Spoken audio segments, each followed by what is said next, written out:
2022 revision පන්ති ආරම්භ කිරීම සම්බන්ධයෙන් අපි ඔබව කල්ැතුව දැනුවත් කිරීමක් කළා. ඒ රිවිෂන් පන්තිය පිළිවෙලින් ආරම්භ කිරීමට පෙර ඔබත් සමග කතා බහ කළ යුතු කරුණු කීපයක් තිබෙන නිසා මේ සම්මන්ත්‍රණයක් විදියට හඳුන්වනවට වඩා රිවිෂන් පන්තිය අපි ටිකක් කල්ැතුව පටන් ගන්න ඇයි කියන කරුණත් ඔබ රිවිෂන් පන්තියට සහභාගී විය යුත්තේ මොන අරමුණෙන්ද කියන එකත් අපි රිවිෂන් පන්තියක් තුලින් බලාපොරොත්තු වෙන අරමුණු සහ ඉලක්කයන් මොනවද කියන එකත් ඔබව යම් දැනුවත් කිරීමකට ලක් කරලා මේ පන්ති ආරම්භ කිරීම හැම පැත්තෙම ඉතා හොඳයි කියලා අපි විශ්වාස කරනවා. විශේෂයෙන්ම අපි මුහුණ දීලා ඉන්න මේ වසංගත ව්‍යාප්ති සමයක වෙනදාමෙන් මුණ ගැහිලා භෞතිකව පන්ති කරන්න අපිට තියෙන හැකියාව ඉතාම අවම වුණා. සමහර විට මේ 2022 පන්තියේ සමහර දරුවෝ අපිව කවදාවත් සජීවීව මුණ ගැහුන්නේ නැති දරුවෝ උණතරම් අපිත් එක්ක ඉන්නවා. මේ ඔන්ලයින් ක්‍රමයේ ඇතුලේ අපි හැම විටම පහුගිය කාලෙම කතා කළා අපට මුණ ගැහිලා පන්තියක් කරන්න තිබුණා නම් කියන අදහස. නමුත් ඔන්ලයින් ක්‍රමයේ ඇතුලේ සමහර තැන්වලින් අපට ලබාගත හැකි වාසි ගැන හිතලා අපි ඇත්තටම මෙවර රිවිෂන් පන්ති කලින් ආරම්භ කරන්න තීරණය කළා. මෙය විවිධ කෙනෙකුට විවිධ ආකාරයෙන් අර්ථ දක්ව ගන්න පුළුවන් වුණත් අපට ඉතා පැහැදිලි අරමුණක් මේ රිවිෂන් පන්ති ජූනි මාසයේ ආරම්භ කිරීම ඇතුළේ තියෙනවා. 2021 විභාගයට මුහුණ දෙන දරුවෝ තාමත් රිවිෂන් පන්ති වල ඉඳද්දී ඔබ සඳහා 22 රිවිෂන් පන්ති සාමාන්‍යයෙන් අපි ආරම්භ කරන්නේ ඉස්සර තිබ්බ විභාග ක්‍රමය යටතේ නම් අගෝස්තු මාසේ. නමුත් අපි ඊට මාස දෙකකට කලින් මේක ආරම්භ කරන්නේ අපිට මේ ඔන්ලයින් ක්‍රමය ඇතුලේ එහෙම වෙලාවක් වෙන් කර ගැනීමේ හැකියාවක් තියෙන නිසාත් අපි කල්ැතුව වැඩ කිරීම හරහා යම් සූදානමක් හදාගන්න එකේ ඉදිරි කාලීන වැදගත්කමක් ගැන අපට යම් අවබෝධයක් තියෙන නිසා. ඒ නිසා මේ ලැබුණු කාලයේ ප්‍රයෝජනයට අරගෙන පුනරීක්ෂණ පන්තිමාලාව තරමක් කලින් ආරම්භ කරලා ඔබේ විෂය නිර්දේශ තරමක් කලින් තියරි වගේම රිවිෂන්ලත් අවසන් කරලා විභාගයට කිට්ටු කාලය වඩාත් ඵලදායී ලෙස ප්‍රශ්න පත්‍ර වෙනුවෙන් ලොකු කාලයක් වැය කරගන්න පුළුවන් මට්ටමක් හදාගන්න යම් අරමුණක් ඇතුවයි අපි මේ පන්ති කලින් ආරම්භ කරන්න තීරණය කළේ. මම හිතනවා මේ සාකච්ඡාව ගැන අපි ඔබට කල්ැතුව දැනුම් දුන්නා. දෙමව්පියන්, දරුවන් සියල්ලන් මේ සාකච්ඡාවත් එක්ක එකතු වෙලා ඉන්න පුළුවන්. ඒ නිසා අපි මේ සියලු කරුණු ඔබට අද දවසේ කිව යුතුයි. විශේෂයෙන්ම අපි රිවිෂන් පන්තිය කල්ැතුව ආරම්භ කරනවා වගේම ළමයි. ඔබ තේරුම් ගන්න රිවිෂන් පන්තියකට පැමිණීමේ අවශ්‍යතාවය කුමක්ද කියලා. මම ඉතා පැහැදිලිව කියනවා තියරි පන්ති සහභාගී වෙන හැම දරුවෙක්ම අනිවාර්යයෙන්ම රිවිෂන් පන්ති පැමිණිය යුතුයි කියලා කිසිම ආකාරයේ නීතියක් නියාමයක් නැහැ. ඔබ තේරුම් ගත යුතුයි රැල්ලට විලාසිතාවට රිවිෂන් පන්තියකට සහභාගී වෙනවට වඩා මෙබඳු පන්තියකට ඔබ සහභාගී වීමේ අවශ්‍යතාව මොන වගේ මට්ටමක තියෙන කියලා. සහ මෙතන අපත් එක්ක එකතු වෙලා ඉන්න දරුවෝ අලුතින් එකතු වෙන දරුවෝ විවිධ දැනුම් මට්ටම්වල හා විවිධ වැඩ කිරීමේ තත්වයන් වල ඉන්න දරුවෝ. සමහර විට මෙතන ඉන්නවා තියරි පන්ති පටන් ගත්ත දවසේ ඉඳලා ඉතා උනන්දුවෙන් උද්‍යෝගයෙන් මේ දුෂ්කරතා සියල්ල මැද්දේ වුණත් හොඳට වැඩ කරපු පිරිසක්. මධ්‍යස්ථව වැඩ කරපු පිරිසක්. මිලෝ වැඩක් නොකරපු පිරිසකුත් මේ අතර ඉන්න පුළුවන්. මේ සියල්ලන්ට රිවිෂන් පන්තිය සම්බන්ධ වෙන ස්වභාවය වෙනස්. ඔබ කිසිම වැඩක් නොකළ කෙනෙක් නම් ඔබට මුල සිට ඉගෙන ගන්න රිවිෂන් පන්තිය පාවිච්චි කරන්න වෙනවා. ඔබ මධ්‍ය මට්ටමේ වැඩ කරපු කෙනෙක් නම් ඔබේ ලකුණු මධ්‍ය මට්ටමේ ඉක්මවලා ඉදිරියට ගේන්න ඔබට මේ පන්ති යොදා ගන්න පුළුවන්. ඉහළින්ම වැඩ කරන කෙනෙක් නම් ඔබ හිතනවා නම් ඔබේ තරඟකාරී මට්ටමක් පවත්වා ගන්න. ඔබේ රෑන්ක් එක ගැන, ඉසෙට් එක ගැන ඔබ ඒ වෙනුවෙන් මේ පන්ති හරහා ඔබේ ලකුණු මට්ටම් වැඩි කරගන්න යම් විදියකට කටයුතු කරන්න වෙනවා. එහෙම යම් අරමුණක් ඇතුව මේ පන්තියකට සහභාගී වෙනව විනා ඔබ රිවිෂන් පන්තියකට පන්තියක් පටන් ගත්ත කියලා පැමිණීමේ සාර්ථකත්වයක් නැහැ. රිවිෂන් පන්තිය කියන්නේ නැවත වතාවක් තියරි ටික මුල ඉඳලා ඔබට උගන්වන පන්තියක් විදිහට මේ පන්තිය ඔබ හඳුනා ගන්න එපා.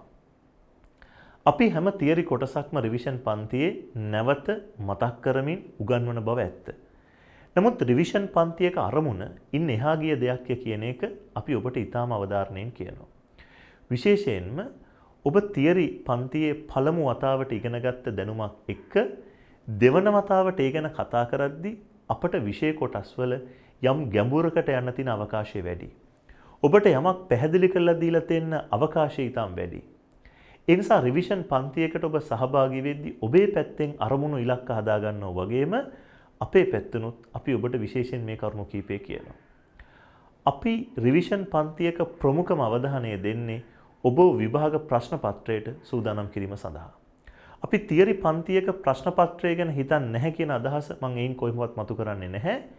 නමුත් ප්‍රශ්න පත්‍රයක බහුවර්ණ ප්‍රශ්න, ඒ වගේම ව්‍යුහගත රචනා ප්‍රශ්න මේවට පිළිතුරු ලියද්දී ලකුණු සඳහා වන පිළිතුරක් ගොඩනගා ගන්න ආකාරය, ඒවට ලකුණු රැස් කර ගන්න ආකාරය, බහුවර්ණ ප්‍රශ්න හා ලියන ප්‍රශ්නවලදී තාක්ෂණික වශයෙන් යම්කිසි දැනුමක් සහිතව කොහොමද මේවට ප්‍රවේශ වෙන්නේ කියන එකට අපි වැඩිපුර වැදගත්කමක් දෙනවා. තියරි පන්තියක ඔබ උගත් දේවල් ඔබ කොහොමද ඊටාම සීමිත කාලයක් තුල ඔබේ දැනුම මැන බලන ප්‍රශ්න පත්‍රයක් තුල කොයි ආකාරයෙන්ද භාවිතා කරන්න කියන එකට ඔබට හුරුවක් දෙන්න අපි මේ රිවිෂන් පන්ති යොදා ගැනීමක් කරනවා. අපි මේ දේවල් ඔබට කියන්නේ ඔබත් අපත් දෙගොල්ලොම මේ පන්තියට සහභාගී වෙද්දී අපි යම් අරමුණක් ඇතුව මේ දේ කළ යුතු නිසා. තියරි පන්තියේ ඔබට ඉගැන්වූ කරුණු උනත් ඊට වඩා වෙනස් විලාසයකින් හා වෙනත් ස්වභාවයකින් ඊට වඩා වෙනස් ගැඹුරකින් අපි රිවිෂන් පන්තිය තුල කතා කළ යුතුයි. ඒ නිසා ඔබේ පැත්තෙන් ඔබ මේ සියල්ල තේරුම් අරගෙන මේ පන්තියට විලාසිතාවකට සහභාගී නොවි දැනුම වැඩි දරුවෝ තවත් ඒ දැනුම ත්‍රිවුර ලෙස වැඩි කරගන්න. මධ්‍ය මට්ටමේ ඉන්න දරුවෝ ඉහළට එන්න. මුකුත් වැඩ නොකරපු දරුවෝ විභාගයේ සමත් වීම වෙනුවෙන් වැඩ කරන්න පටන් ගන්නයි මේ පන්තිත් එක්ක පැමිණිය යුත්තේ. එහෙම නැතුව තියරි පන්තියා විලාසෙන්ම ඔබ නැවත මේ පන්ති රටාවට ආවා කියලා ඔබට හි වාසියක් නැහැ. රිවිෂන් පන්තිය තුලේ අපි ඔබට දෙන නිබන්ධනයේ පවා වෙනසක් කරනවා. අපි ප්‍රශ්න උත්තර විදිහට සාකච්ඡා කරන්නෙම යම් ප්‍රශ්නකට කොහොමද උත්තරේ ගොනු කරන්නේ කියන අදහස ඔබට හැමතිස්සෙම මතු කරා. එකම කරුණක් සම්බන්ධයෙන් ආපු වෙනස් ආකාරයේ ප්‍රශ්න 3-4ක් අපි රිවිෂන් පන්තිය තුලේ කතා කරනවා. අපි හිඟකම ගැන ගත්තොත් හිඟකමෙන් විභාගය ආපු සමහර ආකාර කීපයක ප්‍රශ්න තියෙනවා. ඒවට පිළිතුරු ලියද්දි සැලකිලිමත් වෙන්න ඕන විදි ගැන අපි දැන් වැඩිපුර කතා කරනවා. ඒ වගේම ඔබේ ප්‍රශ්න පත්‍රයට ඔබව හුරු කරවීමේ අවශ්‍යතාවය නිසාම මේ රිවිෂන් පන්තියේ සාකච්ඡා කරන නිබන්ධනයට අතිරේකව වෙනමම ප්‍රශ්න පත්‍ර කට්ටලයක් ඔබට හැම මාසෙකම අපි ලබා දෙනවා. ඒ ප්‍රශ්න පත්‍ර කට්ටලය තුල බහුවර්ණ ප්‍රශ්න ඇතුළත් කරපු ප්‍රශ්න පත්‍රයක්, ඒ වගේම මේ ප්‍රශ්න පත්‍රයේම එක ලකුණු 20ක ව්‍යුහගත රචනා ප්‍රශ්නයක් අපි ඇතුළත් කරනවා. හැම දිනකම ඔබට ඉගෙනූ පාඩම පාදක කරගෙන ඔබ තනිවම MCQ ප්‍රශ්නවලට සහ ලකුණු 20 ව්‍යුහගත රචනා ප්‍රශ්නයට පිළිතුරු සපයන්න ඕනේ. ඒ සියල්ල ඊට පස්සේ දවසේ මම සාකච්ඡා කරනවා. ඒ ලකුණු 20 එකින් එක ප්‍රශ්නට ගත්තේ කොහොමද? ඒවැ සැලකිලිමත් වෙන්න ඕනේ කොහොමද කියන එක. MCQ ප්‍රශ්න හැම එකක්ම විවරණ සහිතව ඒ පිළිතුරු ගත්ත ආකාරය ගැන අපි මේ පන්තියේ සාකච්ඡා කරනවා. ඒ අනුව තමයි අපි මේ පුනරීක්ෂණ පන්තියේ වැඩපිළිවෙල සකස් කරලා තියෙන්නේ. අපි කරන්නේ මොකක්ද? අපි ඒකට අනුගත වෙන්න ඕනේ කොහොමද? මේ සියල්ල ගැන අද දවසේ ඔබට කියන්නේ අපි පුරුදු විදිහට පන්තිය පටන් ගත්තම පාඩමත් එක්ක ප්‍රශ්නත් එක්ක ඉස්සරහට යයි. නමුත් අපි ඉලක්ක අද දවසේ හදාගත්තොත් අපට වැඩ කිරීම ලොකු පාසුවක් වෙයි. එස ඔබ තියරි පන්තිත් ඇවිල්ලා සමහර රිවිෂන් පන්තිත් ඇවිල්ලා සාර්ථක ප්‍රතිඵලයකට යන්නේ නැති වුණොත් ඒක බරපතල අපරාධයක්. ඒ නිසා දරුවනේ නැවතත් මා කියනවා එන්නම් වාලේ විලාසිතාවකට ඔබ මේ පන්ති වලට සහභාගී නොවි ඔබේ අවශ්‍යතාවය සලකලා ඔබේ අරමුණු සලකලා ඔබ මේ පන්තිත් එක්ක සම්බන්ධ වීමක් වෙනවා නම් මම ඊට කැමැති. එතකොට අපිට වැඩ කරගෙන යන ලොකු පහසුවක් තියෙන හන්ද.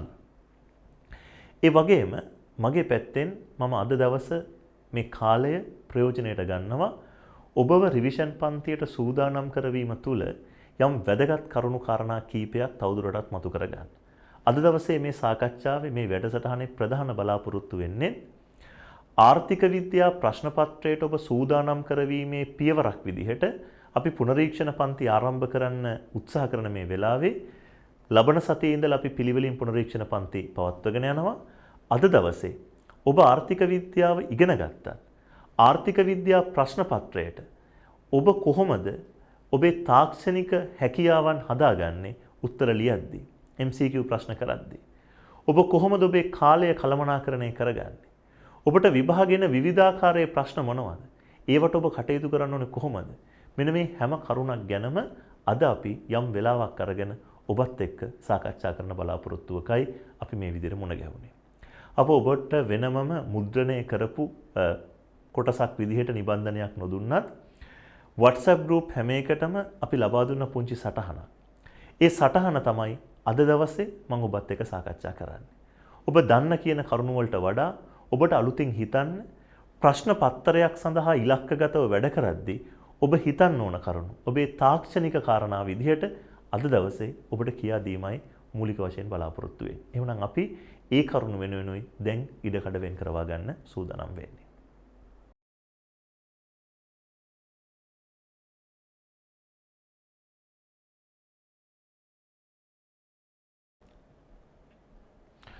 ඔබට WhatsApp group වෙත අපි ලබා දුන්නු පුංචි සටහනක් තියෙනවා. මේ සටහන ඔබට වැදගත් වෙයි අද මම මේ කතා කරන කරුණු පැහැදිලි කරගන්න. ඔබ දන්න ඔබ ඉගෙන ගන්න විෂය නිර්දේශයක් එක්කයි මේ සියලු පන්ති අපි පවත්වගෙන යන්නේ. යනු ඔබ ආර්ථික විද්‍යාව සඳහා ඉගෙන ගන්න විෂය නිර්දේශයේ පාඩම් මාතෘකා නැත්නම් නිපුණතා විදිහට අපි මේවා හඳුන්වනවා. නිපුණතාවයන් 12ක් ඔබ විසින් අධ්‍යයනය කරන්න තියෙනවා. මේ නිපුණතා 12න් නිපුණතා 6ක් 12 වන ශ්‍රේණිය සඳහාත් ඉතුරු නිපුණතා 6 13 වන ශ්‍රේණිය සඳහාත් වෙන් කරලා තියෙනවා. එහෙම පාසල් මට්ටමින් වෙන් කරාට අපේ පන්ති තුල 12 13 කියලා වෙන් කිරීමක් නැහැ. අපි මේක කරගෙන යනවා. මේ පළවෙනි එකේ ආර්ථික විද්‍යාව හැඳින්වීම, හැකියාමායි ආර්ථික පද්ධති කියන කොටස්, දෙවෙනි එකේ ඉල්ලුම, සැපයුම, සමතුලිතය හා නම්‍යතාව කියන කොටස්, තුන්වෙනි එකේ වෙළඳපොළට ආණ්ඩුවේ මැදිහත් වීම, 4 නිෂ්පාදනය, පිරිවැය, වෙළඳපොළ ව්‍යුහයන් හා සාධක වෙළඳපොළ, 5 ජාතික ගිණුම්, 6 සර්වාර්ථිකය, 7 මුදල් බැංකු මිල මට්ටම්, 8 වෙනි එක රාජ්‍ය ආර්ථිකය, 9 වෙනි පාඩම අන්තර්ජාතික වෙළඳාම, 10 අන්තර්ජාතික මූල්‍ය, 11 12 අපි ආර්ථික වර්ධනය සංවර්ධනය ගැන කතා කිරීමක් කරනවා. දැනට අපි තියරි පන්තියේ ඉන්නේ මේ 4 වෙනි නිපුණතාවයේ අවසාන භාගයේ. අපි ඉතා ඉක්මනින් 5 වෙනි නිපුණතාවය ආරම්භ කිරීමක් කරනවා. රිවිෂන් පන්තිය තුල මම මේවා නැවත මතක් කරන්නේ බොහෝ කලකට පෙර මේවා ඔබට කිව්වේ. සමහරක් විට මේවා කතා කරන මොහොතවල ඔබ පන්තියේ හිටියේ නැති වෙන්න පුළුවන්. රිවිෂන් පන්තියට ප්‍රවේශයක් හදාගනිද්දී සිලබස් එක, ඒකේ ප්‍රශ්න හැදෙන විදිහ ගැන ඔබට අවබෝධයක් දීලා තියෙන කිතා වැදගත්. මේ පාඩම් මාතෘකා 12න් ඔබෙන් විභාගයේ ප්‍රශ්න අහනකොට ආර්ථික විද්‍යා ප්‍රශ්න පත්‍රය ළමයි හැමතිස්සෙම කොටස් දෙකකින් හැදිලා තියෙනවා. මේ සියලු කරුණු ඔබට දීලා තියෙන WhatsApp group එකේ සටහනේ තියෙනවා. ආර්ථික විද්‍යා ප්‍රශ්න පත්‍රයේ හැම විටම MCQ ප්‍රශ්න පත්‍රයක් සහ ස්ට්‍රක්චර්ඩ් පේපර් එකක්. අපි සිංහලෙන් කියනවා ව්‍යුහගත රචනා ස්වභාවයේ ප්‍රශ්න පත්‍රයක් තියෙනවා. ඔබට එන MCQ ප්‍රශ්න පත්‍රයේ ප්‍රශ්න 50ක් තියෙනවා. ඒ ප්‍රශ්න 50යි හැම ප්‍රශ්නයකම වර්ණ 5ක් තියෙනවා ළමයි. උත්තර 5කින් හරි උත්තරේ තෝරන ප්‍රශ්න 50ක්. එක ප්‍රශ්නයකට ලකුණු 2 ගානේ ප්‍රශ්න 50ට ලකුණු 100ක් ඔබට MCQ පේපර් එකෙන් හම්බ වෙනවා. මේ MCQ ප්‍රශ්න පත්‍රය සඳහා ඔබට ලැබෙන කාලය හරියටම පැය 2යි. පැය 2කින් ප්‍රශ්න 50ක් කිරීම යම් විදිහක අභියෝගයක්. ඒක අභියෝගයක් වෙන ළමයි මේ ප්‍රශ්න ඉතා පහසුවෙන් ඔබට ඉක්මනින් ඇසිල්ලෙන් උත්තර ලියන්න පුළුවන් ප්‍රශ්න වෙන්න පුළුවන්. සමහර ප්‍රශ්නවලට විනාඩි කිහිපයක් වැය කරමින් තමයි ඔබට උත්තර හොයන්න වෙන්නේ. එතකොට මේ MCQ ප්‍රශ්න පත්‍රය සාර්ථක කරගන්න ඔබට වැදගත් වෙන යම් තාක්ෂණික ශිල්ප ක්‍රම කිහිපයක් තියෙනවා. විශේෂයෙන් ගොඩක් ළමයි හිතනවා MCQ පේපර් එකකට මොකක් හරි කරලා උත්තරයක් ගන්න පුළුවන්. මොකක් හරි කියලා කියන්නේ වාසනාව තමයි ඔබ ගොඩක් විට හිතන්නේ. හෝ 10 20 30 40 හරි මොනවා හරි කියලා ඔබ උත්තර තෝරනවා උත්තර දන්නේ නැත්තම්. හැබැයි ඔබ මේ පන්තියේදී අපි යොමු කරන්න හදන්නේ උත්තර නොදන්නා ප්‍රශ්නක වුණත් උත්තරේ යම් තාර්කික ප්‍රවේශයකින් යම් සම්භාවිතාවක් වෙනුවෙන් තෝරගන්න ආකාරය කියලා දෙන්න. ඒ වගේම MCQ ප්‍රශ්න කරද්දී දැනුම වගේම යම් තාක්ෂණික කුසලතා ප්‍රමාණයක් එක්ක ඔබ විභාගයට ගියොත් ඔබට තරගකාරී ලෙස උත්තර ලියන්න පුළුවන්. අද ඒ ගැන කතා කරන්නයි මම වෙලාවක් එක පැත්තකින් වෙන් කරගන්නේ. මේ MCQ ප්‍රශ්න 50 තව කිව යුතු දෙයක් තියෙනවා. සම්පූර්ණ විෂය නිර්දේශයෙන් තමයි ඔබට ප්‍රශ්න පත්‍රය හැදෙන්නේ. ඔබට විෂය නිර්දේශයේ තියෙන පාඩම් මාතෘකා 12න් මේක අතාරිනවා කියලා අතරලා දාලා MCQ පේපර් එක කරන්න බෑ. MCQ ප්‍රශ්න පත්‍රයේ මේ හැම පාඩමින්ම ප්‍රශ්න සංඛ්‍යාවක් අහනවා ළමයි. මම ඔබට හරියටම පැහැදිලි කරලා කිව්වොත් මේ හැම පාඩමකින්ම MCQ පේපර් එකේ අහන ප්‍රශ්න ගණනක් තියෙනවා. ඒක සම්මතයක්. මෙතන එක් පාඩමේ ප්‍රශ්න සංඛ්‍යාව අපි ගත්තොත් ඉතා පැහැදිලිව පළවෙනි පාඩමෙන් 4ක්, දෙවෙනි පාඩමෙන් 7ක්, තුන්වෙනි පාඩමෙන් 3ක්, හතරවෙනි පාඩමෙන් 4ක්, ඒ වගේම නැවත පස්වෙනි පාඩමෙන් 4ක්, හයවෙනි පාඩමෙන් 3ක්, මේ පාඩම් දෙකෙන් 5 අහනවා, ඊට පස්සේ 3ක්, 4ක්, මේ පාඩමෙන් ප්‍රශ්න 6ක්, මේකෙන් ප්‍රශ්න 2ක්. ඔබ එකතු කරලා බැලුවොත් මෙතන ප්‍රශ්න 50ක් එනවා. එතකොට ඔබට පැහැදිලි විෂය නිර්දේශයේ තියෙන හැම මාතෘකාවකින්ම කවර හෝ ප්‍රශ්නයක් අහනවා. වැඩිම ප්‍රශ්න සංඛ්‍යාවක් අහන්නේ දෙවෙනි එකේ. ප්‍රශ්න 7ක්. ඉල්ලුම, සැපයුම, සමතුලිතය හා නම්‍යතාව. ඒ වගේම මේ අන්තිම පාඩම් සමහර ළමයි වර්ධනය, සංවර්ධනය වගේ ඒවා අතාරිනවා. ඔබට පේනවා ප්‍රශ්න 8ක් විතර ඒ කොටස් වලින් එනවා. ඒ නිසා ඔබ පළමු දේ සිලබස් එකේ හැම පාඩමක්ම ආවරණය කරගත යුතුයි. ඒ හැම පාඩමකින්ම ඔබට MCQ ප්‍රශ්නයක් එනවා. ඊළඟට ඔබට විභාගයේ තව ප්‍රශ්න පත්‍රයක් එනවා. ස්ට්‍රක්චර්ඩ් පේපර් එක අපි සිංහලෙන් කියන වචනේ ව්‍යුහගත රචනා ප්‍රශ්න පත්‍රය. මේ ප්‍රශ්න පත්‍රයේ ප්‍රශ්න 10ක් එනවා. හැබැයි ළමයි මේ ප්‍රශ්න 10 කොටස් කරනවා. අයන්න සහ ආයන්න කියලා කොටස් දෙකකට. අයන්නේ කොටස් 5යි, ආයන්නේ කොටස් 5යි තියෙන්නේ. අයන්නේ කොටස් 5ම හැදෙන්නේ ළමයි 12 ශ්‍රේණියේ පාඩම් වලින්. ආයන්නේ ප්‍රශ්න 5 හැදෙන්නේ 13 ශ්‍රේණියේ පාඩම් වලින්. ඔබ ප්‍රශ්න තෝරගන්නකොට එක් කොටසකින් අවම වශයෙන් ප්‍රශ්න දෙක බැගින් තෝරගෙන ප්‍රශ්න 5ක් ඔක්කොම ලියන්න ඕනේ. මේ ප්‍රශ්න 5න් ප්‍රශ්න 10න් ඔබ උත්තර ලියන්න ඕනේ 5යි. හැබැයි එහෙම 5ක් ලියනවා කියලා ඒ 5ම අයන්නෙන් තෝරගන්න බෑ. අඩුම ගානේ අනිත් කොටසින් දෙකක් තෝරගන්න ඕනේ. එහෙනම් ඔබට තියෙන්නේ කම්බිනේෂන් දෙකයි ළමයි. අයන්නෙන් 3යි, ආයන්නෙන් 2යි හෝ අයන්නෙන් 2යි, ආයන්නෙන් 3යි. ඒ හැර වෙන ක්‍රම නැහැ. ওই දෙකෙන් එකක් තෝරගන්න වෙනවා. සාමාන්‍යයෙන් බහුතරයක් ළමයි විභාගේ තෝරගන්න ක්‍රමේ තමයි 12 වසරෙන් ප්‍රශ්න 3ක්, 13 වසරෙන් ප්‍රශ්න 2ක්. හේතුව මේ පාඩම් එක බොහෝ කල් සිට හිටපු නිසා ඒවා යම් පහසුවක් ඔබට තියෙනවා කියලා හිතලා මේ වයින් දෙකක් මේකෙන් 3ක් තෝරගන්න. ඒ එසේ විය යුතු නැහැ. ඔබට වැඩියෙන් පහසු වෙන්නේ 13 වසරේ පාඩම් නම්. ඒකෙන් 3ක්, මේකෙන් 2ක් තෝරගන්න පුළුවන්. හැබැයි 3යි 2යි කියන රටාව හැර වෙන කිසිදු රටාවකට ඔබට ප්‍රශ්න තෝරන්න බෑ. ඒතර ඔබට පුංචි chance එකක් හැබැයි තියෙනවා ස්ට්‍රක්චර්ඩ් පේපර් එකේ ප්‍රශ්න තෝරගන්නකොට ළමයි ඔබ වඩාත්ම දක්ෂ හොඳටම උත්තර ලියන්න පුළුවන් පාඩම් වලින් තෝරගන්න පුළුවන් ප්‍රශ්න. හැබැයි ඒකේ ඔබට පාඩම් මගහරින්න බෑ. MCQ එකේ ප්‍රශ්න අහන්නේ ඔක්කොම පාඩම් එකතු කරලා. මෙතන ලකුණු හම්බෙද්දි එක ප්‍රශ්නයකට ලකුණු 20 ගානේ ප්‍රශ්න 5ට ලකුණු 100ක් ඔබට ලැබෙනවා. එතකොට මෙතන 100යි මෙතන 100යි ලකුණු 200යි. ඒක දෙකට බෙදලා තමයි අන්තිම ලකුණු 100 හැදෙන්නේ. ඒකේ පැහැදිලි කරගන්න MCQ පේපර් එකටත් ස්ට්‍රක්චර්ඩ් පේපර් එකටත් සමාන බර තැබීමක් ප්‍රශ්න පත්‍රය තුල තියෙනවා 50ට 50. මේ ප්‍රශ්න පත්‍රය කරද්දී ඔබට කාලයේ විදිහට ලැබෙනවා පැය 3යි විනාඩි 10ක කාලයක්. සමහරවිට පුංචි ප්‍රශ්නයක් තියෙනවා මොකද්ද විනාඩි 10 කියන්නේ කියලා. ඔබ ලියන්නේ උසස් පෙළ ප්‍රශ්න පත්‍රයක්. සාමාන්‍යයෙන් වෘත්තීය විභාග විශ්වවිද්‍යාල මට්ටමේ විභාගවලදී රීඩින් ටයිම් කියලා ප්‍රශ්න පත්‍රයට කොටසක් දෙනවා. ඒක දැන් A-level විභාගයටත් දෙනවා අවුරුදු කිහිපයක ඉඳලා. මේ විනාඩි 10 ඔබට දෙන්නේ ප්‍රශ්න පත්‍රය හොඳින් කියවලා ප්‍රශ්න පත්‍රයේ තියෙන දේවල් බලලා ඔබ තෝර ගැනීම කරන්න ඕනේ මොන ප්‍රශ්නද කරන්න කියලා අන්න ඒවා කරන්න. පැය 3ක කාලයක් ඔබට තියෙනවා තෝරගත්ත ප්‍රශ්න වලට පිළිතුරු ලියන්න. මේ ප්‍රශ්න වලට පිළිතුරු ලියද්දී විශේෂයෙන් ප්‍රශ්න තෝරගනිද්දී ඔබ සැලකිල්ලෙන් කළ යුතු දේවල් කරුණු කාරණා කීපයක් අද මම ඔබට කියා දෙන්න අනිත් පැත්තෙන් බලාපොරොත්තු වෙනවා. මේ ව්‍යුහගත රචනා ප්‍රශ්න පත්‍රයේ තුලත් MCQ ප්‍රශ්න පත්‍රයේ තුලත් දැනුම පමණක් නොවේ. Taman මේ ප්‍රශ්න පත්‍ර වලට පිළිතුරු ලිවීමේ තාක්ෂණික කුසලතාවයන් සහිත කෙනෙක් වුණොත් Tamanට ඉතා හොඳ ලකුණකට යන්න පුළුවන්. සමහර විභාගවල අපි ඕන තරම් දැකලා තිනවා දැනුම අතින් උසස් වුණත් සමහර ළමයිගේ තෝරා ගැනීම යම් යම් තාක්ෂණික ක්‍රම පිළිතුරු සඳහා ඉක්මනින් යන්න තියෙන දුර්වලතා මේවත් එක්කලා Tamanගේ කාලය හරියට කළමනාකරණය කරගන්නේ නැහැ. ඒ නිසා අද මම ඔබට මේ කාල වේලාව සම්පූර්ණයෙන් වෙන් කරන්නේ මේ MCQ පේපර් එකත් ලියන පේපර් එකත් තුළ ඔබ සැලකිලිමත් විය යුතු තාක්ෂණික කරුණුකාරණා කීපයක් ගැන ඉතා හොඳ ලකුණකට යන්න ඔබට අවශ්‍ය කරන මඟ පෙන්වීම් කීපයක් ගැන අද දවසේ පැහැදිලි කරලා දෙන්න. ඒ සඳහා අවශ්‍ය කරන කරුණු කීපයයි ඔය WhatsApp group එකේ සටහනේ තියෙන්නේ. අපි ඒ කරුණු එකින් එක සාකච්ඡා කිරීමක් කරමු. මූලික ඔබේ සිලබස් එක, ඒ සිලබස් එකේ ප්‍රශ්න පත්‍ර දෙක හැදෙන විදිහ, ඒ එක පාඩමෙන් ප්‍රශ්න එන විදිහ මම මේක පැහැදිලි කළා.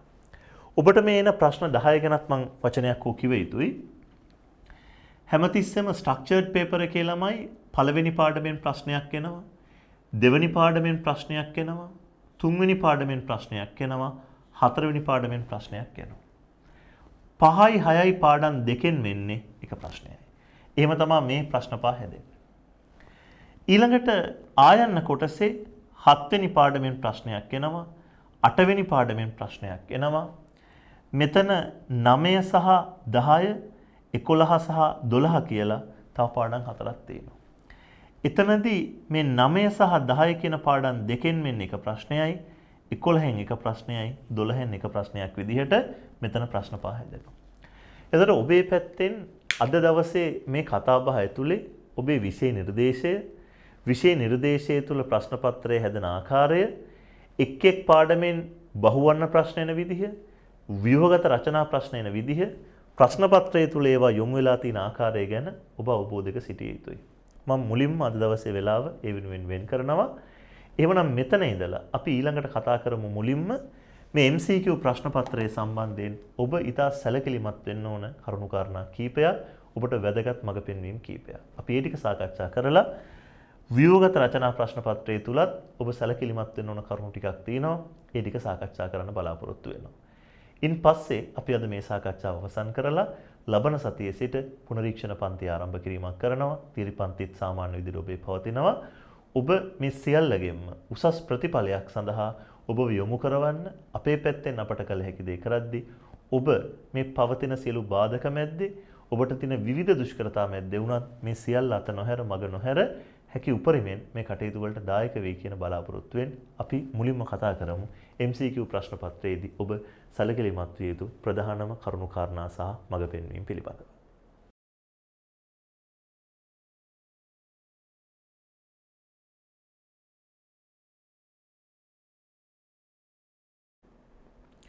බහුවර්ණ ප්‍රශ්න පත්‍රය සඳහා ඔබට මේ මාර්ගෝපදේශ ඉතා වැදගත් වේවි. මම හිතනවා ඔබට දීලා තියෙන WhatsApp group එකේ සටහනත් ඔබ අතැතිව මේ සාකච්ඡාවට සම්බන්ධ වුණොත් තමා වඩා ඵලදායී වෙන්නේ. ඔබට මම බහුවර්ණ ප්‍රශ්න පත්‍රයේ ප්‍රශ්නෙන එක රටාවන් ගැන කියලා දෙනවා. ඒ රටාවන්ට ගැළපෙන විදිහේ විභාගය යහපු ප්‍රශ්නකුත් මම ඇතුළත් කරලා තියෙනවා. ඒතකොට ඒවත් එක්ක බලලා ඔබට යම්කිසි විදිහකට මේ ප්‍රශ්න එන ආකාර ගැන හොඳ අත්දැකීමක් ගන්න පුළුවන්. පළවෙනිම දේ තමයි ළමයි බහුවර්ණ ප්‍රශ්න පත්‍රය ඔබ කරද්දී ඔබට දීලා තියෙන උපදෙස් ඉතා හොඳින් ඔබ තේරුම් ගන්න. මට ওই වගේ පුංචි කරුණු වැදගත් නැත, මම ඕවා කොහොමත් කියවනවය වැනි අදි탁සේරු වලින් නැතුව ඔබ මේ සාකච්ඡාවට සම්බන්ධ වුණොත් අග වෙනකන් ඔබ ඉන්නවට වඩා ඔබේ දැනුමට, ඔබේ කුසලතාවයන්ට යමක් එකතු කරගන්න පුළුවන් වෙයි. විශේෂයෙන් ළමයි ඔබ මතක තියාගත යුතු දේ තමයි බහුවර්ණ ප්‍රශ්න පත්‍රයකදී සියලු ප්‍රශ්න වලට පිළිතුරු සපයන්න කියන එක. ඔබට MCQ 50ක් දෙනවා. ඔබ 50ටම පිළිතුරු සපයන්න. මම දන්නේ නැහැ මේ ප්‍රශ්න දෙකට කියලා ඔබ පිළිතුරක් ලකුණු කරන්නේ නැතුව හිටියොත් ඒක අපරාධයක්. හේතුව ඔබ දන්නේ නැත්තම් ඔබ ආසන්න වශයෙන් හිතන පිළිතුරක් හෝ ලකුණු කරලා ඒක හරි ගියොත් ඔබට ලකුණු දෙකක් හම්බ වෙනවා. ඒ නිසා ඔබේ පැත්තෙන් ඔබ දන්න උත්තර මාක් කරලා දන්නේ නැති ඒවට අවසාන වශයෙන් ඔබට ආසන්නම හිතන උත්තරයකට හෝ ඔබ ප්‍රවේශ වෙන්න. ප්‍රශ්න 50ම කරා. දෙවෙනි කාරණාව තමයි ඔබ බහුවර්ණ ප්‍රශ්න පත්‍රයට පිළිතුරු සපයද්දී ඔබට වෙනමම පිළිතුරු පත්‍රයක් ලැබෙනවා. ඒ පිළිතුරු පත්‍රයේ කතර ලකුණකින් ඔබ පිළිතුරු සටහන් කළ යුතුයි. ඔබේ විභාගයේ අත්දැකීම වෙන්නේ ඒක. හැබැයි මෙතනදී බොහෝ දරුවන් කරන වරදක් තමයි මේ කතර කොලේට පිළිතුරු මාරු කරන්න සමහරක් විට අන්තිම තප්පරය වෙනකන් ඉන්නවා. ඔබ සමහරක් විට පේපර් එකේම උත්තර ටික ඉරිගහලා ඒ උත්තර ටික අර කතර ලකුණු කරන කොලේට මාරු කරද්දී අන්තිම මොහොතේ එක අංකයක හරි ඉලක්කම 3 4 5 මාරු වෙලා ඔබ ලකුණු කළොත් එතනින් පල්ලෙහා සමහරක් විට ඔක්කොම උත්තර ඔබේ වරදිනවා. එහෙම වෙච්ච දරුවෝ නැත්තේ නෑ. ඒ නිසා හොඳම ක්‍රමය තමයි ඔබ මුලින්ම ප්‍රශ්න පත්‍රය අතට අරගෙන ඔබට කරගෙන යා හැකි ප්‍රශ්න වේගෙන් කරන්න. පළවෙනි එක බැරි නම් ඒක අත්තරිය දෙවෙනි එකට ගියා. ඒක බැරි නම් තුන්වෙනි එකට ගියා. එහෙම එකින් එක ඔබ කරගෙන ගිහිල්ලා ඔබ සමහරක් විට ප්‍රශ්න 50න් දැන් 30කට විතර උත්තර ලකුණු කරලා. ඔබට පුළුවන් මේ උත්තර ටික හරි පරිස්සමට හතර කොලයට මාරු කරන්න. ඉන් පස්සේ ඔබ උත්සාහ කරන එක ප්‍රශ්නයක් එසැනින්ම හතර කොලයට මාරු කරන්න. ඔබ පිළිතුරු පත්‍රයේ බාර දෙන්න කලින් එකවරක් හෝ Taman ප්‍රශ්න පත්‍රයේ ලකුණු කරපු පිළිතුරත් පිළිතුරු පත්‍රයේ ලකුණු කරපු පිළිතුරු අංකෙත් එක හා සමානද නිවැරදිද කියන එක ඊටාම සැලකිල්ලෙන් බලන්න. එසා ඔබ ඒව ගැන සැලකිලිමත් නොවුනොත් ඔබට ලොකු හානියක් අවසානයේදී වෙන්නේ උත්තර ලකුණු කිරීමේ දෝෂ නිසා. ඒ වගේම විභාග අංක નિયમિત පරිදි ලියන ඒවා, හරි උත්තරේ හරියට ලකුණු කරන ඒවා මේ සියල්ල ගැන ඔබ සැලකිලිමත් වෙන්න ඕනේ. ඒ වගේම ඔබට විශේෂයෙන් කිව යුතු දෙවෙනි කරුණ ඔබට දෙන තියෙන සටහනේ අපි දක්වලා තියෙනවා. බහුවර්ණ ප්‍රශ්න පත්‍රයට පිළිතුරු සැපයීම සඳහා වෙන් කර ඇති කාලය මනා ලෙස කළමනාකරණය කිරීම. බහුවර්ණ ප්‍රශ්නය සඳහා ඔබට තියෙන ළමයි පැය 2යි. ප්‍රශ්න 50ක් තියෙනවා. පැය 2යි කියන්නේ විනාඩි 120ක්. අපි මේ විනාඩි 120 ප්‍රශ්න 50න් බෙදුවොත් එක ප්‍රශ්නයක් සඳහා විනාඩි 2යි තප්පර 40ක පමණ කාලයක් යනවා.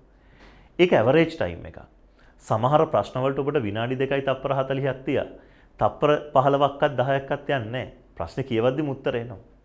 සමහර ප්‍රශ්න ඔබට විනාඩි සමහරක් විට 5ත් 6ක් අතර කාලයක් ගණනය කිරීම කළා මහන්සි වෙලා උත්තරේ හොයාගන්න වෙනවා. ඒ නිසා ඔබ හැම විටම කළ යුත්තේ Tamanට පහසුවෙන් කළ හැකි ප්‍රශ්න ඉතා ඉක්මනින් කරලා වැඩි වෙලාවක් ගත යුතු ප්‍රශ්න සඳහා ඉතුරු වෙලාව යොමු කරගෙන Tamanගේ කාලය හරියට කළමනාකරණය කරගන්න. ඒ ඉතා පැහැදිලිව කරන්න. සහ ඔබ සමහර විට කරන බොහොම නරක වැඩ තියෙනවා. පිළිතුරු ලකුණු කරද්දී කතිර කොලේ සමහරක් විට ඔබ මුලින් 3 කියන එකට කතිර ගහලා පස්සේ ආයි 5 කියන එකට ගහලා සමහරව අවසානයේදී ඔක්කොටම කතිර ගහලා. එතකොට විභාග පරීක්ෂකවරයාට ඔබේ පිළිතුරු පත්‍රය ගැන තියෙන අප්‍රසාදය. සමහරව මකන්න ගිහිල්ලා පිළිතුරු පත්‍රය හිල් කරලා ඒබඳු ආකාරයේ ක්‍රියාවන්ගෙන් තොරව ඔබ හැමතිස්සෙම ඔබේ බහුවර්ණ ප්‍රශ්න පත්‍රයේ පිළිතුරු ලකුණු කිරීම කළ යුතුයි. හරියටම උත්තරේ හිතලා නැවත පරීක්ෂා කරලා පිළිතුරු පත්‍රය මාරු කිරීමක් කරන්න. මම ඔබට කියපු කරුණු පොදු කරුණු. කාලය කළමනාකරණය කරගන්න එක, ප්‍රශ්න පත්‍රයේ සියලු ප්‍රශ්න වලට උත්තර ලියන එක, ඒව ගැන ඔබ අදහසක් තියාගන්න. මම මෙතනින් එහාට ඔබට කියා දෙනවා කාරණා කීපයක්. බහුවර්ණ ප්‍රශ්න පත්‍රයේ එන්න පුළුවන් විවිධ ස්වරූපයේ ප්‍රශ්න සහ ඒවට ඔබ යොමු වෙන්න ඕනේ කොයි ආකාරයෙන්ද කියන එක. පන්න ඒකේ එක කරුණක් ඇතුළත් කරලා තියෙනවා. පිළිතුරු වල වර්ණ පහේම පොදු කරුණු ඇතුළත් වන විට ඒවා බැහැර කොට පිළිතුරු සොයන්න. දැන් ළමයි සමහර ප්‍රශ්න විභාග එනවා. ඒ ප්‍රශ්නේ උත්තර පහේම සමහර විට එකම කරුණ තියෙනවා. එතකොට ඔබ ඒක කියව කාලේ නාස්ති කරන්න එපා. ඔබේ පොදු කරුණු ටික අතහැරලා ඇත්තටම උත්තරේ සඳහා අවශ්‍ය වෙන කරුණු පමණක් සලකන්න. ඔබට මම නිදර්ශනයක් දීලා තිනවා බලන්න. 2015 උසස් පෙළ විභාගයේ ආපු ප්‍රශ්නේ. ඔබට පේනවද ඒ ප්‍රශ්නේ පිළිතුරු වල හැම පිළිතුරකම තියෙනවා පසුගිය වසරේදී කියලා. එහෙනම් අපිට ඒක තීරණාත්මක නැහැ උත්තරේ තෝරන්න. හැම පිළිතුරකම කෙලවරේ ආඛ්‍යාතයේ තියෙනවා එක්ක පහළ වැටුණා එක්ක ඉහළ ගියා කියලා. ඉතින් ළමයි සූක්ෂම ආර්ථික විද්‍යා ප්‍රකාශය තෝරන්න අපිට ඒක වැඩක් නැහැ ඉහළද පහළද. හැම පිළිතුරකම ඔබට පේනවා දීලා තියෙනවා ප්‍රතිශතකගයක් දාලා. ප්‍රතිශතකගේ වැදගත් නැහැ සූක්ෂම සාර තෝරන්න. ඔබට සූක්ෂම ආර්ථික විද්‍යා ප්‍රකාශනය තෝරන්න කියලා මේකේ මේ පොදු කරුණු ගොඩක් දීලා තියෙනවා. පසුගිය වසරේදී ප්‍රතිශතකගයක් ඉහළ හෝ පහළ යාමක් කියලා. ඔබ ඒ ටික ඉවත් කරන්න. දැන් ඔබ හරියටම බැලුවොත් ඔබට පෙනේ ඉතුරු වෙලා රබර් මිල, විරකියාව, මූර්ත දලදේශීය නිෂ්පාදනය, පොදු මිල මට්ටම, රජයේ බදු අය භාරය. ඔබට දැන් හරි පහසුවෙන් තෝරගන්න පුළුවන් කෝකද සූක්ෂම ආර්ථික විද්‍යාත්මක මාතෘකාව. ඔබ දන්නවා පිළිතුර රබර් මිල. අපි මේකේ උත්තරේ හරියටම ගන්න විදිය විවරණය කරනවට වඩා මේ තාක්ෂණික වටපිටාව ගැන කතා කරන්නයි බලාපොරොත්තු වෙන්නේ. එතකොට පොදු කරුණු ටික අයින් කරලා ඔබට පිළිතුර සඳහා අවශ්‍යම කරන කරුණු ටික හොයාගෙන අන්න ඒ කරුණු ටික භාවිතා කරමින් උත්තර හොයන්න ඔබ උත්සාහ කරන්න. ඒ බඳු ප්‍රශ්න විභාගයේ ඕනෑ තරම් අපිට දකින්න පුළුවන්. ඊළඟට ඔබට දීලා තියෙන සටහනේ මම දෙවෙනි කරුණ මතු කරනවා.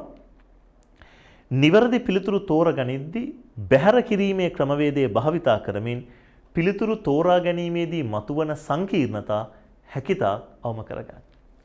දැන් ළමයි අපි උත්තර තෝරනකොට මම කිව්වා සමහර විට අපි පිළිතුරු දන්නේ නැහැ. ඔබ කුඩා කාලේ පිළිතුරක් දන්නේ නැත්නම් බොහෝ විට කරන්නේ ඔබ වාසනාවට ඉඩ දීලා මොකක් හරි කරලා මාක් කරනවා. නමුත් උසස් පෙළ පන්ති ඔබ එසේ නොකළ යුතුයි. නමුත් ඔබ උත්තරේ දන්නේ නැත්නම් මොකද කරන්නේ? ඔබට ask the audience, call a friend මේ වගේ ඔප්ෂන් ඔබේ උසස් පෙළ විභාගෙදී ලබා ගන්න බෑ. ඔබට හැබැයි ඔබේ උසස් පෙළ විභාග ප්‍රශ්න පත්‍රයේ තුල 50ට 50 50-50 අවස්ථාවක් උදා කරගන්න පුළුවන්.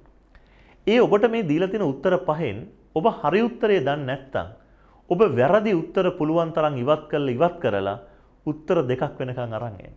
එතකොට ඔබ තෝරන උත්තරේ 50ට 50 සම්භාවිතාවක් තියෙනවා. පහෙන් මොකක් හරි එකක් තෝරනවට වඩා උත්තර දෙකෙන් එකක් තේරුනකොට උත්තරේ නිවැරදි වීමේ සම්භාවිතාව 50%යි.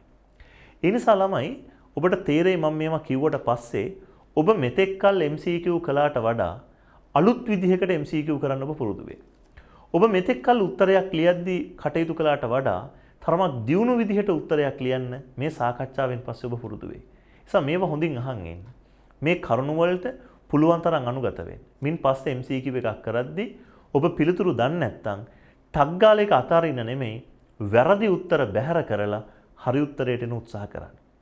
ඔබට දැනෙයි විභාගේ ප්‍රායෝගිකව MCQ ප්‍රශ්න පත්‍රය කරනකොට මේ බැහැර කිරීමේ ක්‍රමය සෑහෙන වැදගත් වෙනවා පිළිතුරු තෝරගෙන හොඳ ලකුණකට යන්න. මම ඔබට ඒකට නිදර්ශනයක් විදිහට ටිකක් සංකීර්ණ ප්‍රශ්නයක් ගත්තා 2019 උසස් පෙළ විභාගය ආපු. ඔබට පේනවා 2019 උසස් පෙළ විභාගයේ ප්‍රශ්නේ ඔබ බලන්න X භාණ්ඩයේ මිල වෙනස් වීමක ආදේශන සහ ආදායම් ප්‍රතිවිපාක පහත වගුව පෙන්눔 කරයි. ආදේශන ආදායම් ප්‍රතිවිපාකවල නිවැරදි සංයෝජනය නිරූපණය කරන්නේ පහත සඳහන් කවරක්ද කියලා ඔබෙන් අහනවා. දැන් ළමයි නිවැරදි සංයෝජනය තෝරගන්න ඔබට එකවර බැරි නම් ඔබ වැරදි උත්තර ටික අයින් කරන්න. කොහොමද ඔබ මේකේ වැරදි උත්තර හොයාගන්නේ? දැන් ඔබ දන්නවා මෙහෙම දෙයක්. මේක සංකීර්ණ වෙන්නේ ළමයි තවදුරටත් මේකේ මේ වගුවේ තීරු 4ක් තියෙනවා. ඔබ මේ තීරු 4ත් එක්ක හිතන්න වෙනවා. මුලින්ම තියෙනවා භාණ්ඩේ ස්වરૂපය. ඒ වගේම තියෙනවා භාණ්ඩේ මිල වෙනස් වීම. ඒ වගේම තියෙනවා ආදේශන ප්‍රතිවිපාකයෙන් ඉල්ලුමට ඇතිවන බලපෑම. ඔබ දන්නවා හැමතිස්සෙම ආදේශන ප්‍රතිවිපාකයක් කියන එක ඉල්ලුම් නීතියට අනුකූලයි. ඒ දැනුම ඔබට තියෙන්න ඕනේ. ආදේශන ප්‍රතිවිපාකයක් ඉල්ලුම් නීතියට අනුකූලයි. හැබැයි ආදායම් ප්‍රතිවිපාකයේ ඉල්ලුම් නීතියට අනුකූලවත් හැසිරෙනවා, පටහැනිවත් හැසිරෙනවා. සාමාන්‍ය භාණ්ඩයක් නම් අනුකූලයි, බාල භාණ්ඩයක් නම් ආදායම් ප්‍රතිවිපාකයේ හැසිරීම ඉල්ලුම් නීතියට පටහැනි. දැන් ඔබට පුළුවන් ඉතා පහසුවෙන් මෙහෙම වැඩක් කරන්න. ඔබට මිල වෙනස් වීමේ තීරුව දීලා තියෙනවා. මිල වෙනස් වීමත් එක්කලා ඉල්ලුම් නීතියට අනුකූලවනේ ආදේශන හැසිරෙන්න ඕනේ. එහෙනම් බලන්න පළවෙනි එක මිල 15යි නම් ආදේශන ප්‍රතිවිපාකයේ දෙන්න ඕනේ මිල අඩු වුණොත් ඉල්ලුම් ප්‍රමාණය වැඩි වෙන එක. හැබැයි ඒක තියෙන අඩුවේ කියලා. අන්න වැරදි. ඔබ ඒක අයින් කළා දැම්මා. දැන් අනිත් ඒවා කියවන්න ඕනේ නැහැ මේ පේලියේ. ඊළඟට මිල ඉහළයයි. මිල ඉහළ ගියොත් ආදේශන ඉල්ලුම් නීතියට අනුකූල නම් ප්‍රමාණය 15 යන්න ඕනේ. ඒක 15යි කියලා තියෙනවා. එහෙනම් අංක 2 වැරදි නෑ. තුන්වෙනි එකේ මිල වෙනස් වීම ඉහළයයි. ආදේශන ප්‍රතිවිපාකයේ බලපෑමක් තියෙන්නේ ඉහළයයි කියලා. වැඩි වේ කියලා. ඒක වැරදි. හේතුව ඉල්ලුම් නීතියට අනුකූල නම් ප්‍රතිලෝම වෙන්න ඕනේ සම්බන්ධය. ඒක අයින් කරන්න. හතරවෙනි උත්තරේ 15යි වැඩි වේ කියන එක වෙන්න පුළුවන්. ප්‍රතිලෝම සම්බන්ධය පේනවා. 5 ඉහළයයි වැඩි වේ කියන එක වැරදි. හේතුව මිල වෙනස් වීමයි ආදේශන ප්‍රතිවිපාකයත් එක්ක යන සම්බන්ධතාවය ඉල්ලුම් නීතියට අනුකූල වෙන්න ඕනේ. දැන් ඔබට පැහැදිලිද? ඔබ මේ සංකීර්ණයි කියලා දැකපු ප්‍රශ්නේ හරි පහසුවෙන් උත්තර දෙකකට ගේනවා මොන ක්‍රමය පාවිච්චි කළාද? බැහැර කිරීමේ ක්‍රමය පාවිච්චි කළා. දැන් ඔබ දන්නවා එක්ක පිළිතුරු අංක 2 එක්ක පිළිතුරු අංක 4. දැන් ওই දෙකෙන් එකක් තමයි තෝරන්න තියෙන්නේ. 50ට 50 අවස්ථාවට ගෙනාවා. ඒකට පුංචි දෙයයි ඔබ භාවිතා කළේ.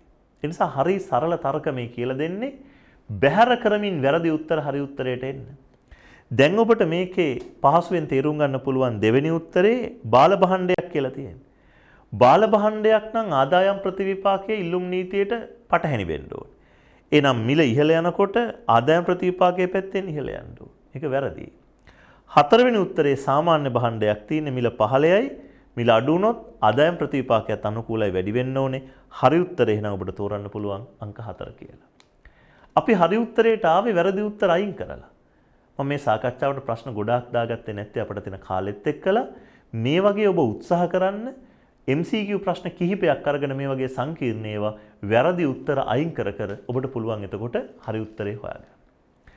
ඊළඟට අපි යනවා ඊළඟ කරුණට විෂය නිර්දේශය තුල ඔබ යාවත්කාලීන කරගත යුතු දැනුම් තියෙන ශේෂ්ත්‍රවල ඒ දැනුම යාවත්කාලීන කරගන්න අප්ඩේට් වෙන්න. අපේ ආර්ථික විද්‍යා ප්‍රශ්න පත්‍රය තුල විශේෂයෙන් අපෙන් විමසනවා මහ බැංකු වාර්තාවේ, මානව සංවර්ධන වාර්තාවේ, ඒ වගේම ලෝකයේ සිදුවෙච්ච විවිධ ආර්ථික හා සමාජ සිදුවීම් තුල වැදගත් සංඛ්‍යා දත්තයන් වගේම යම් යම් සිදුවීම් වල තත්වයන් අපෙන් අහනවා. අපි දර්ශකයක ඉන්න ස්ථානය, අපේ රටේ දුප්පත්ම දිස්ත්‍රික්කය මොකද්ද? රටේ ආර්ථික වර්ධනය කොහොමද? උද්දමනය කොහොමද? ලෝකේ රටවල් වර්ගීකරණය කරන්නේ කොහොමද? ලෝක බැංකුව ආදායම් මට්ටම් අනුව මේ වගේ විවිධ දේ අහනවා. එතකොට ඔබේ පැත්තෙන් ඔබ අප්ඩේට් වෙන්න ඕනේ. කොහොමද මේ අප්ඩේට් වෙන්නේ? ඒකට හොඳම දේ තමයි මහ බැංකු වාර්තාව පරිශීලනය කරන්න ඕනේ. ඔබට මහ බැංකු වාර්තාව වෙනම ආරම් පරිශීලනය නොකරත් හැම පාඩමක් එක්කම ඒ පාඩමට වැදගත් සංඛ්‍යා දත්ත තියෙනවා නම් මම ඔබට අනිවාර්යයෙන් මේක තියරි ටියුට් එකේ දානවා. ඒතකොට ඒ තියරි ටියුට් එකේ ඒ කරුණු ඒ ගමන් පාඩම් කළොත් ඔබ අප්ඩේට් වෙනව නිකම්. එහෙම නැත්නම් ඔබට වැදගත් සංඛ්‍යා දත්ත පුංචි කොලයක ලියලා නිතර දෙවේලේ බලමින් ඔබට මේවා මතක තියාගන්න පුළුවන්. මේ සංඛ්‍යා දත්ත හා කාලීන තොරතුරු ගැන අවබෝධය වැදගත්. හැබැයි ළමයි මේ වයින් සමහරක් විට විභාගෙන්නේ එකම එක ප්‍රශ්නයයි. හැබැයි මේ ලකුණු දෙක ඉතා ඉහළ ප්‍රතිඵලයක් අපේක්ෂා කරන දරුවෙක්ට ඉතා තීරණාත්මක වෙන්න පුළුවන්. නමුත් ඔබට ඒ තරම් ලොකුවට වැදගත් නැත්නම් ඔබ මෙලෝ දෙයක් කරලා නැත්නම් ඔබ ඊට වඩා සැලකිලිමත් වෙන්න ඕන කරුණු විභාගෙදි තියෙනවා. ඔබට මේක තේරුම් ගන්න එක ප්‍රශ්නයක් අපි මේකට ඇතුළත් කිරීමක් කළා. 2019 උසස් පෙළ විභාගයේ ආපු ප්‍රශ්නයක්. මෑත වර්ෂවල ලංකාවේ විදේශ විනිමය පීම් වලට ඉහළම දායකත්වයේ දී ඇති ශේෂ්ත්‍ර තුන. දැන් ඔබට මේවා හරියටම දැනගෙන හිටියොත් තෝරගන්න පුළුවන්.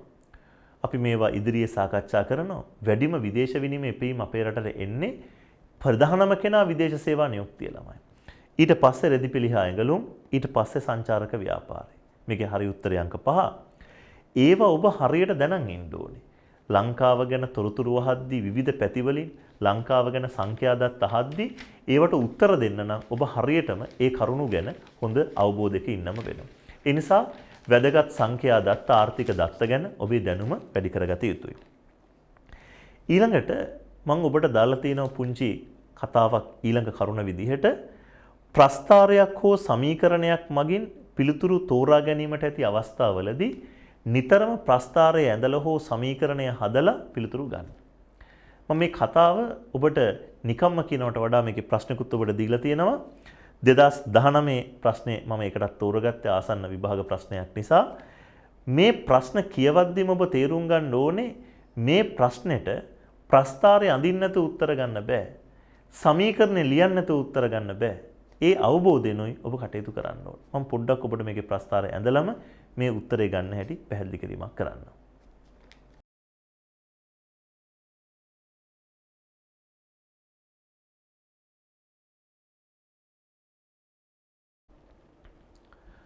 භාණ්ඩ ඒකකයක් සඳහා රුපියල් 100ක සමතුලිත මිලක් පවතින කල්පිත තරගකාරී වෙළඳපොළක් උපකල්පනය කරන්න. සමතුලිත මිල 100ක් කියලා අපට කියනවා. වෙළඳපොලේ සැපයුම් වක්‍රයේ සෑම මිලකදීම නම්‍ය තත්වයක ඉඳලා හැම මිලකදීම අනම්‍ය තත්වයක් කරා වෙනස් වෙනවා. එහිදී සමතුලිත මිල නොවෙනස්ව පවතින බව සලකන්න. මෙම වෙනස පාරිභෝගික අතිරික්තය හා නිෂ්පාදන අතිරික්තය මත ඇති කරන බලපෑම, ඇති කරන ප්‍රතිවිපාක මොනවද කියලා අපෙන් අහනවා. මං කිව්වේ ළමයි දැන් මේ ඉලක්කම් මේ කරුණු කියන් යද්දී ඒවා මනසේ තියාගෙන අපිට උත්තර ගන්න බෑ. ඔබට කියන්නේ මෙහෙම කතාවක්. ඔබට කියනවා සැපයුම් වක්‍රය හැම මිලක් යටතේම නම්‍ය තත්ත්වෙ හිටියා. දැන් ටග්ගල මතක් වෙන නම්‍ය කියන්නේ මිලක්සෙන් පටන් ගන්න සැපයුම් වක්‍රය. නම්‍ය තැනක හිටපු සැපයුම් වක්‍රය හැම මිලක් යටතේම අනම්‍ය තත්ත්වයකට ගිහිල්ලා. අපිට ඉල්ලුම ගැන මුකුත් කියලා නැහැ. අපි ඉල්ලුම් වක්‍රයක් මෙහෙම ගත්තොත් මෙතන සමතුලිත මිල අපිට කියන රුපියල් 100ක් කියලා හිතන්න. සෑම මිලක් යටතේම සැපයුම් වක්‍රය අනම්‍ය ස්වභාවයක් ගන්නවා. ඒතර ළමයි හැම මිලක් යටතේම සැපයුම් වක්‍රය අනම්‍ය ස්වභාවයක් ගන්නවා. හැබැයි ඔබට කියනවා ඊට පැහැදිලි දෙයක් ඒ තමයි සමතුලිත මිල වෙනස් වෙන්නේ නැහැ කියලා. එහෙනම් අනම්‍ය සැපයුම් වක්‍රයක් කියන්නේ මේ ප්‍රමාණක්ෂයෙන් පටන් ගන්න ඕනේ. පටන් අරන් උඩට යන්න ඕනේ. හැබැයි මෙහෙම ගියොත් හරියන්නේ නැහැ නේ ළමයි. එතකොට මිල වෙනස් වෙනවා. එහෙනම් මිල වෙනස් නොවී තියෙන්න නම් මෙයා යන්න ඕනේ මේ හරහාමයි. මෙතනින් යන්න ඕනේ. උන් අනම්‍ය සැපයුම්. මෙයා අනම්‍යයි. මෙයා අනම්‍යයි. දැන් අපෙන් අහනවා පාරිභෝගික හා නිෂ්පාදන අතිරික්ත වලට මොකද වුනේ කියලා. ඔබ හොඳින් බලන්න. පාරිභෝගික අතිරික්තය කියන්නේ ළමයි මේ කොටසනේ. S වක්‍රය යටතේ S1 වක්‍රය යටතේ පාරිභෝගික අතිරික්තය මේකම තමයි ළමයි. මේකේ කිසි වෙනසක් නැහැ.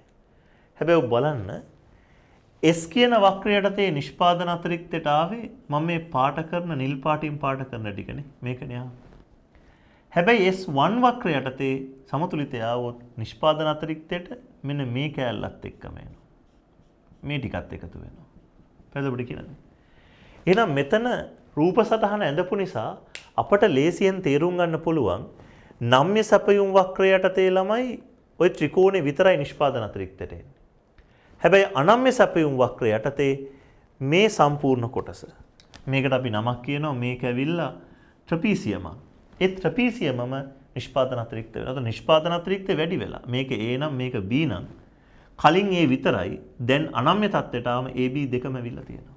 හැබැයි පාරිභෝගික අතිරික්තය වෙනසක් වෙලා නැහැ. අන්න ඒ වගේ ප්‍රස්තාරේ අඳින්න නැතුව ඔබ උත්තර හොයන්න යන්න එපා. දැන් මේකට ඕන නම් ඔබට මෙහෙම ප්‍රස්තාරයකුත් හිතෙන්න පුළුවන්. ඒකත් ඔබට කියන්න ඕනේ. හැමතිස්සෙම හැමෝම එකම විදිහට හිතන්නේ නැහැ. කෙනෙක් හිතන්න පුළුවන් මෙහෙම සැපයුමක් තියෙනවා. මෙහෙම සැපයුමකුත් තියෙනවා. අනම්‍යයි. මිල වෙනස් නොවී තියෙන්න මෙහෙම ඉල්ලුමක් තියෙනවා කියලා. ඒත් ප්‍රශ්නයක් නැහැ ළමයි.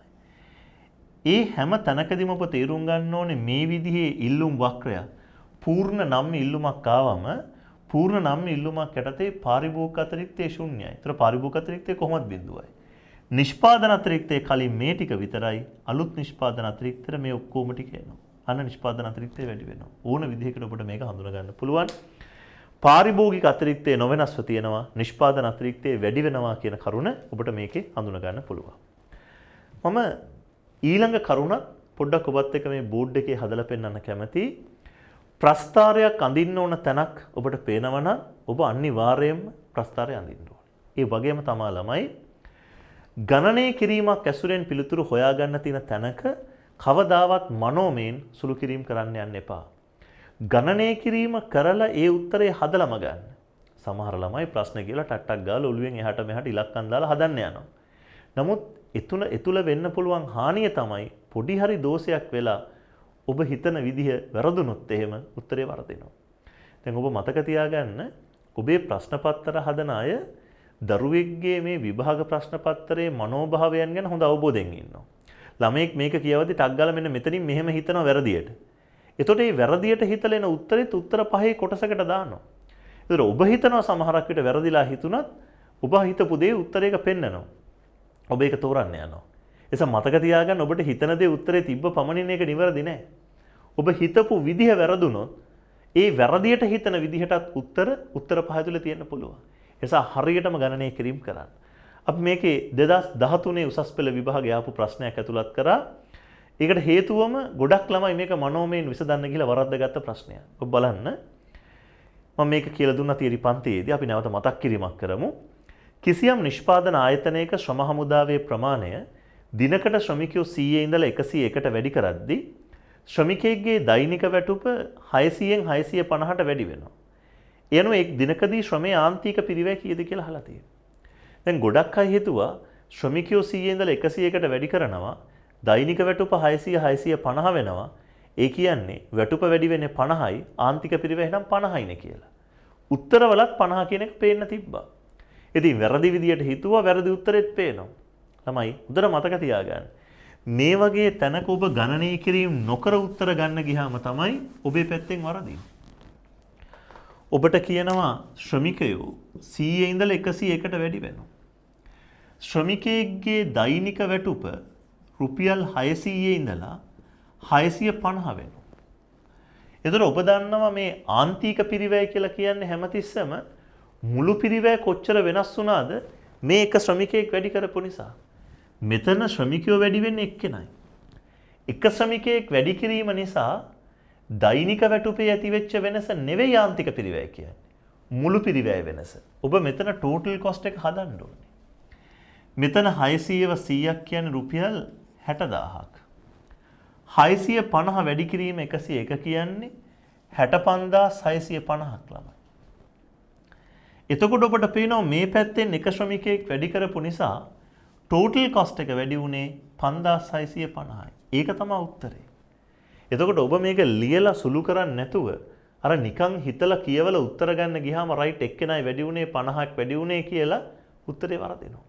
නිසා හරියටම ගණනය කරලා ඒවා පෙන්නලා සුළු කිරීම කරලයි ඔබ පිළිතුරු ගත යුත්තේ. ඒ ගැන ඔබ ඉතා හොඳ අවබෝධයකින් සිටිය යුතුයි. ඒක ඉතා වැදගත්. මම මේ කරුණු දෙක මේ බෝඩ් එකේ අරම පැහැදිලි කළේ ප්‍රස්තාර අඳින්න ඕන තැන්වල ප්‍රස්තාර අඳින්න. සමීකරණ ලියලා සුළු කරන්න ඕන නම් සමීකරණ ලියලම සුළු කරන්න. ගණනය කිරීමක් කරන්න තියෙනවා නම් ගණනය කිරීමක් කරලා උත්තරය හොයන්න. ඒව ගැන ඔබ සැලකිලිමත් වෙන්න. බහුවර්ණ ප්‍රශ්න පත්‍රයේ වුණත් ඒ පෙරවැඩ කරලා උත්තර ගන්න ඔබ උත්සාහ නොකර නිකම්ම ඉරි ගහන්න ගියොත් ඔබ බොහෝ වෙලාවට අසාර්ථක වෙන්න පුළුවන්. ඒ කරුණු හොඳින් හිතේ තියාගන්න. අපි තවදුරටත් තවත් කරුණු කීපයක් ගැන ඔබත් එක්ක දැන් සාකච්ඡා කරනවා.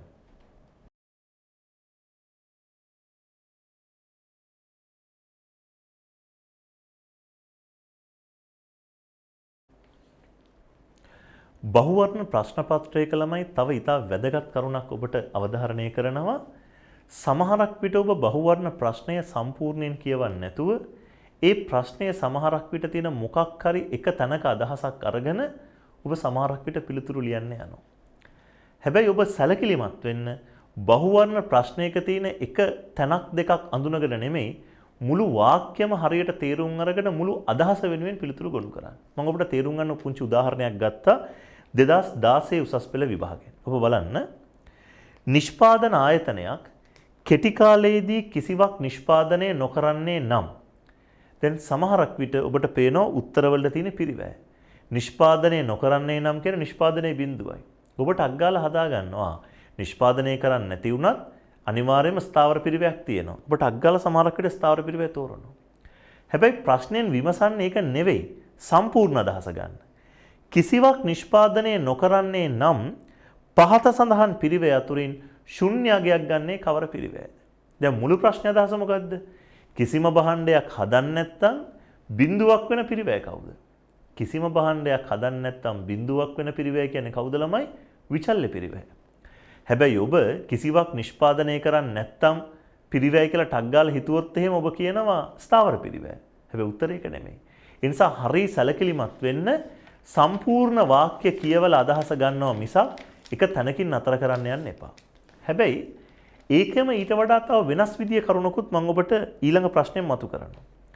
සමහර MCQ ප්‍රශ්නවල ඔබට උත්තරේ ගන්න ඊටාම තීරණාත්මක වෙන වචනයක් හෝ දෙකක් අතුලත් කරන අවස්ථා තියෙනවා. ඊටාම තීරණාත්මක වචන. මොකක්ද ඒකෙන් අදහස් වෙන්නේ? හැම විටම පිළිතුර ගැනීමේදී ඒ පිළිතුරේ තීරණාත්මක වචනයක් තියෙනවා. කියන්නේ ප්‍රශ්නය ඇතුලේ එක තැනක තීරණාත්මක වචනයක් ඇතුළත් කරලා තියෙනවා. අපි මේ උදාහරණය බලමු. එතකොට ඔබට හරියටම මේ කියන කතාව තේරුම් ගන්න පුළුවන්. 2019 උසස් පෙළ විභාගයේ ආපු ප්‍රශ්නයක් අපි තෝරගත්ත එතනට භූමිය ශ්‍රමය ප්‍රාග්ධනය හා ව්‍යවසායකත්ව යන සම්පත්වල හිමිකරුවන් වෙත කෙරෙන ආදායම් ගෙවීම් පිළිවෙලින්. දැන් ළමයි මේකට උත්තරේ වැටුප් බදු කුලී පොලී ලාභ, බදු කුලී පොලී වැටුප් ලාභ ඕන තරම් මාරු කළ උත්තර දෙන්න පුළුවන්. එහෙම උත්තර මේකේ තියෙන ඔබට වෙන පොලිය වැටුප් බදු කුලී ලාභ, බදු කුලී වැටුප් ලාභාංශ පොලි. මෙහෙම මාරු කර කර තියෙනවා. දැන් ඔබට හිතෙන ඔක්කොම උත්තර හරි වගේනේ කියලා. හැබැයි එක වචනයක් තිබ්බ ප්‍රශ්නේ.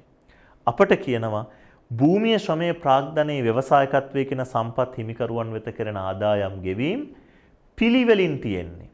අන්න ළමයි මොකද්ද තීරණාත්මක වචනේ තන? පිළිවෙලින් කියන වචනේ. එතකොට භූමියට බදු කුලි, ශ්‍රමයට වැටුප්, එනම් බදු කුලි, වැටුප්, පොලි ලාභ. බදු කුලි, වැටුප්, පොලි ලාභ කියන උත්තරය අංක 4. එතකොට 4 තමයි උත්තරේ. හැබැයි මේ උත්තරයට ඔබට එන්න බෙන්නේ නැහැ. ඔබ අර පිළිවෙලින් කියන වචනේ අඳුනගත්තා නම්. මම ඔබට උදාහරණ තව කීපයක් කියන්නම්. සමහරක් වෙලාවට සමහර කරුණු දීලා අහනවා මේවා අතුරින් අනිවාර්යයෙන්ම අවශ්‍යයෙන්ම හැම විටම ප්‍රබලවම වඩාත් නිවැරදි වන්නේ. මෙන්න මේ වගේ සමහර වචන දෙනවා ඒ වචන හරි තීරණාත්මකයි ළමයි. දැන් සමහරක් විට කරුණු කීපයක් දීලා යනවා අවශ්‍යයෙන්ම සිදුවන කරුණ. ඒ කියන්නේ අනිවාර්යයෙන්ම වෙන එක අපි තෝරන්න ඕනේ. ප්‍රබලම කෙනා මොකක් හරි සිද්ධියක ප්‍රබලම කියලා අහන. ඒතර ප්‍රබලම එක තෝරන්න ඕනේ. හැම විටම දකින්න පුළුවන් කරුණ මොකද්ද? ඒතර ඉඳ හිට දකින්න කරුණ නෙමෙයි හැම විටම එක තෝරන්න ඕනේ. අන්න ඒ වගේ සමහර MCQ ප්‍රශ්න කරද්දී ඔබට ඒ වගේ තැන් අඳුන ගන්න වෙනවා. දැන් මේවා ගැන අවබෝධයක් නැතුව ඔබ ඇති තරම් MCQ ප්‍රශ්න කළා. ඔබ අදින් පසුව හැම විටම අපි රිවිෂන් පන්තියේත් හැමදාම MCQ පේපර් එකක් කරනවා. ඔබ රිවිෂන් පන්තියට සහභාගී වුණා නැතා මේ සාකච්ඡාව ඔබට වැදගත් වෙනවා. ඔබේ පැත්තෙන් ඔබ ඕන තරම් තීරි පන්තියේත් MCQ කරනවා. විභාගවලත් කරනවා.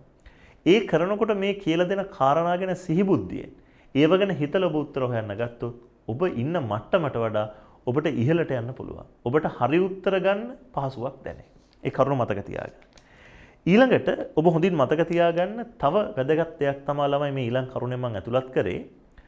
අපි හැම කෙනෙක්ම විභාගයකට පාඩම් කරන්න හැමතිස්සෙම පොසිටිව් ඇත කියන පැත්තට. ඔබ පාඩම් කරනවා වෙළඳපොළ ආර්ථිකයක ලක්ෂණ වන්නේ. ඉල්ලුම තීරණය කරන සාධක වන්නේ. වක්‍ර පිරිවැයට ඇතුළත් වන්නේ. ඔබ පාඩම් කරන්නේ ඇත කියන පැත්තට ළමයි. නමුත් විභාගවල යම් මනෝමය කාරණාවක් තියෙනවා ප්‍රශ්න හද්දී ඇත කියන පැත්තට පාඩම් කරපු ශිෂ්‍යයන්ගෙන් නැත කියන පැත්තට ප්‍රශ්න අහනවා. නෙගටිව් ක්වෙස්චන් නැතාර්ථයෙන් ප්‍රශ්න අහනවා.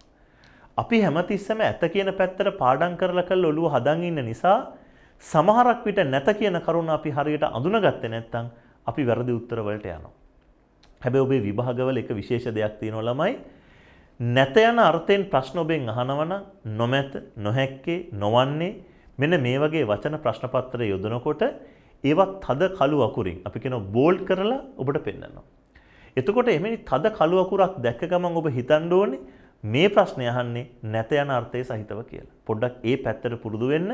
මින් පස්සේ MCQ ප්‍රශ්න කරද්දී එවැනි තැන් දැක්කොත් ඉතා සැලකිල්ලෙන් බලන්න. ඔබට මේකේ තෝරගන්න පුළුවන් 2015 ප්‍රශ්නේ මම ගත්තා. ඉල්ලුම් වක්‍රයක් ඇඳීමේදී ස්ථාවරව පවතින්නේ නැතයි සලකන්නේ පහත් දේ අතුරින් කවරක්ද? එතකොට අහන්නේ ස්ථාවරව පවතින්නේ නැතයි. ඒ නැතයි කියන වචනේ බෝල්ඩ් කරලා තියෙනවා. ස්ථාවරව නැති එක්කෙනා කවුද? ඔබ දන්නවා ඉල්ලුම් වක්‍රය ඇඳීදී ස්ථාවර නැත්තේ බහන්නේ මිල. අංක 3 උත්තරේ. එතකොට ඔබ හොඳින් හිතන්න ඒ ප්‍රශ්නේ නැත කියන වචනේ ඉතා වැදගත්. නොමැත, නොහැක්කේ, නොවන්නේ මෙන්න මේ වගේ නොමැති ඒ වගේ වචන අහනවා. සාවද්‍ය කියන එකත් ගොඩක් වෙලාවට අහනවා. ඒ වගේ කරුණු වලදී ඔබ ඉතා සැලකිල්ලෙන් ඒවට කටයුතු කරන්න. ඊළඟට තව ඉතා වැදගත් දෙයක් මම ඔබට දැන් කියන්න යන්නේ සමහර MCQ ප්‍රශ්න අපට දෙන විදිහ වෙනස්. දැන් මෙච්චර වෙලා අපි කතා කරපු MCQ ප්‍රශ්න වගේ නෙමෙයි. විභාගවල හැම පේපර් එකේම සමහර විට එක ප්‍රශ්නයක් හෝ දෙකක් අපට දෙනවා රූප සටහන් විදිහට. විශේෂයෙන් අපි දකිනවා ඉල්ලුම සැපයීම පාඩම පැත්තෙන් අහන ප්‍රශ්නවල රූප සටහන් විදිහට අපට දෙනවා. පිරිවැය වක්‍රවල සමහරක් විට රූප සටහන් අපට දෙනවා. හැකියා මායිම් වක්‍රවල රූප සටහන් දෙනවා. රූප සටහනක් දීලා අපි උත්තරය තෝරනකොට අපි මේ රූප සටහන හරියට කියවන්න හොඳ අවබෝධයකින් වැඩ කරන්න ඕනේ ළමයි. අපි මේ දීලා තියෙන උදාහරණේ පොඩ්ඩක් ඒ රූප සටහනත් එක්ක පරීක්ෂා කරලා කොහොමද ඒක විසඳගන්නේ කියලා බලමු. ඔබට දීලා තියෙනවා 2016 උසස් පෙළ විභාගයේ ආපු රූප සටහනක් සහිත ප්‍රශ්නයක්. අපි බලමු පොඩ්ඩක් කොහොමද ඒක පැහැදිලි කරගන්නේ කියලා.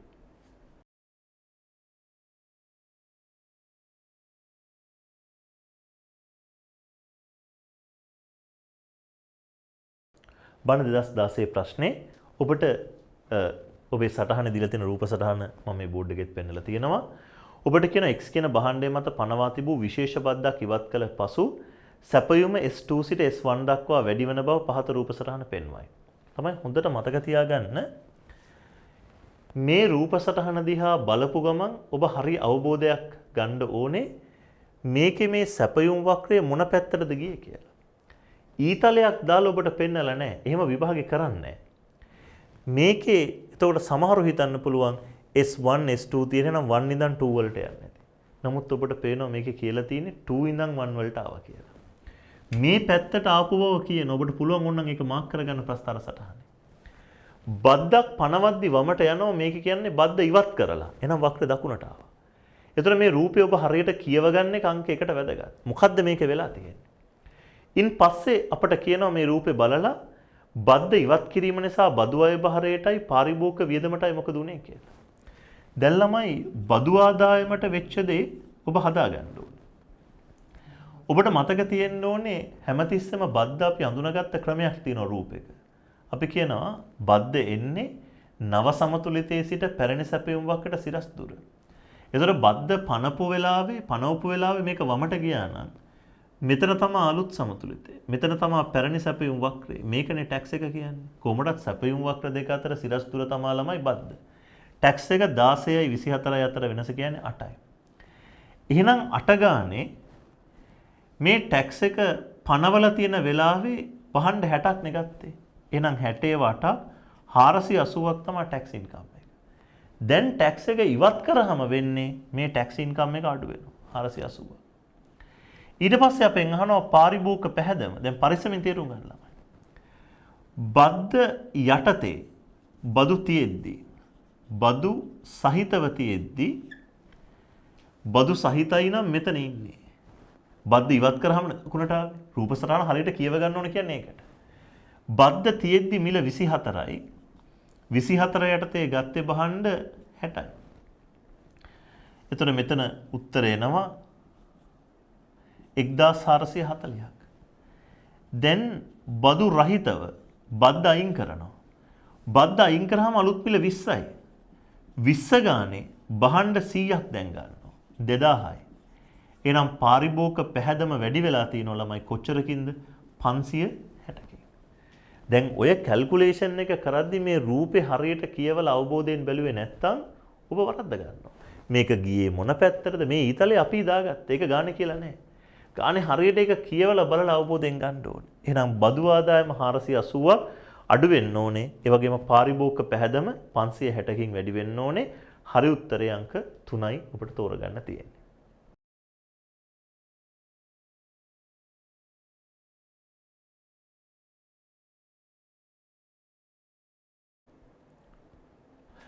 ඊළඟට අපි තව MCQ ප්‍රශ්න පත්‍රයේ වැදගත් වෙන කරුණක් ගැන කතා කරන්න. දැන් ඔබට පේනවා ඔබ අලුත් ප්‍රශ්න දේ මේ ප්‍රශ්න සඳහා ඉගෙන ගන්නවා. මේ තාක්ෂණික දැනුම ඉතා හොඳින් භාවිතා කරලා සාර්ථක පිළිතුරු සපයන්නෙක් බවට පත් වෙන්න උත්සාහ කරන්න. ඒක ඉතා වැදගත් ළමයි.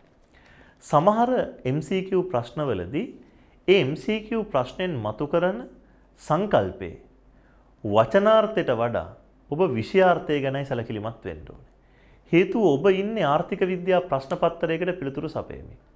ඒ නිසා ආර්ථික විද්‍යා ප්‍රශ්න පත්‍රය තුල ඔබ පිළිතුරු හොයන්න ඕනේ ආර්ථික විද්‍යාවේ පාරිභාෂිත වචනත් එක්ක. ඒ නිසා හැම විටම MCQ ප්‍රශ්නයක වචනාර්ථයට වඩා විෂය අර්ථය පිළිබඳව සැලකිලිමත් වෙන්න. මේකෙන් ඔබට කියන්නේ මේකයි සමහර බහුවර්ණ ප්‍රශ්නවල තියෙන පදවල සංකල්පවල වචනාර්ථ නෙමෙයි විෂයාර්ථ හැමතිස්සෙම හඳුනා ගැනීමක් කරන්න කියලා. මම ඒකට එක උදාහරණයක් තෝරගත්තා.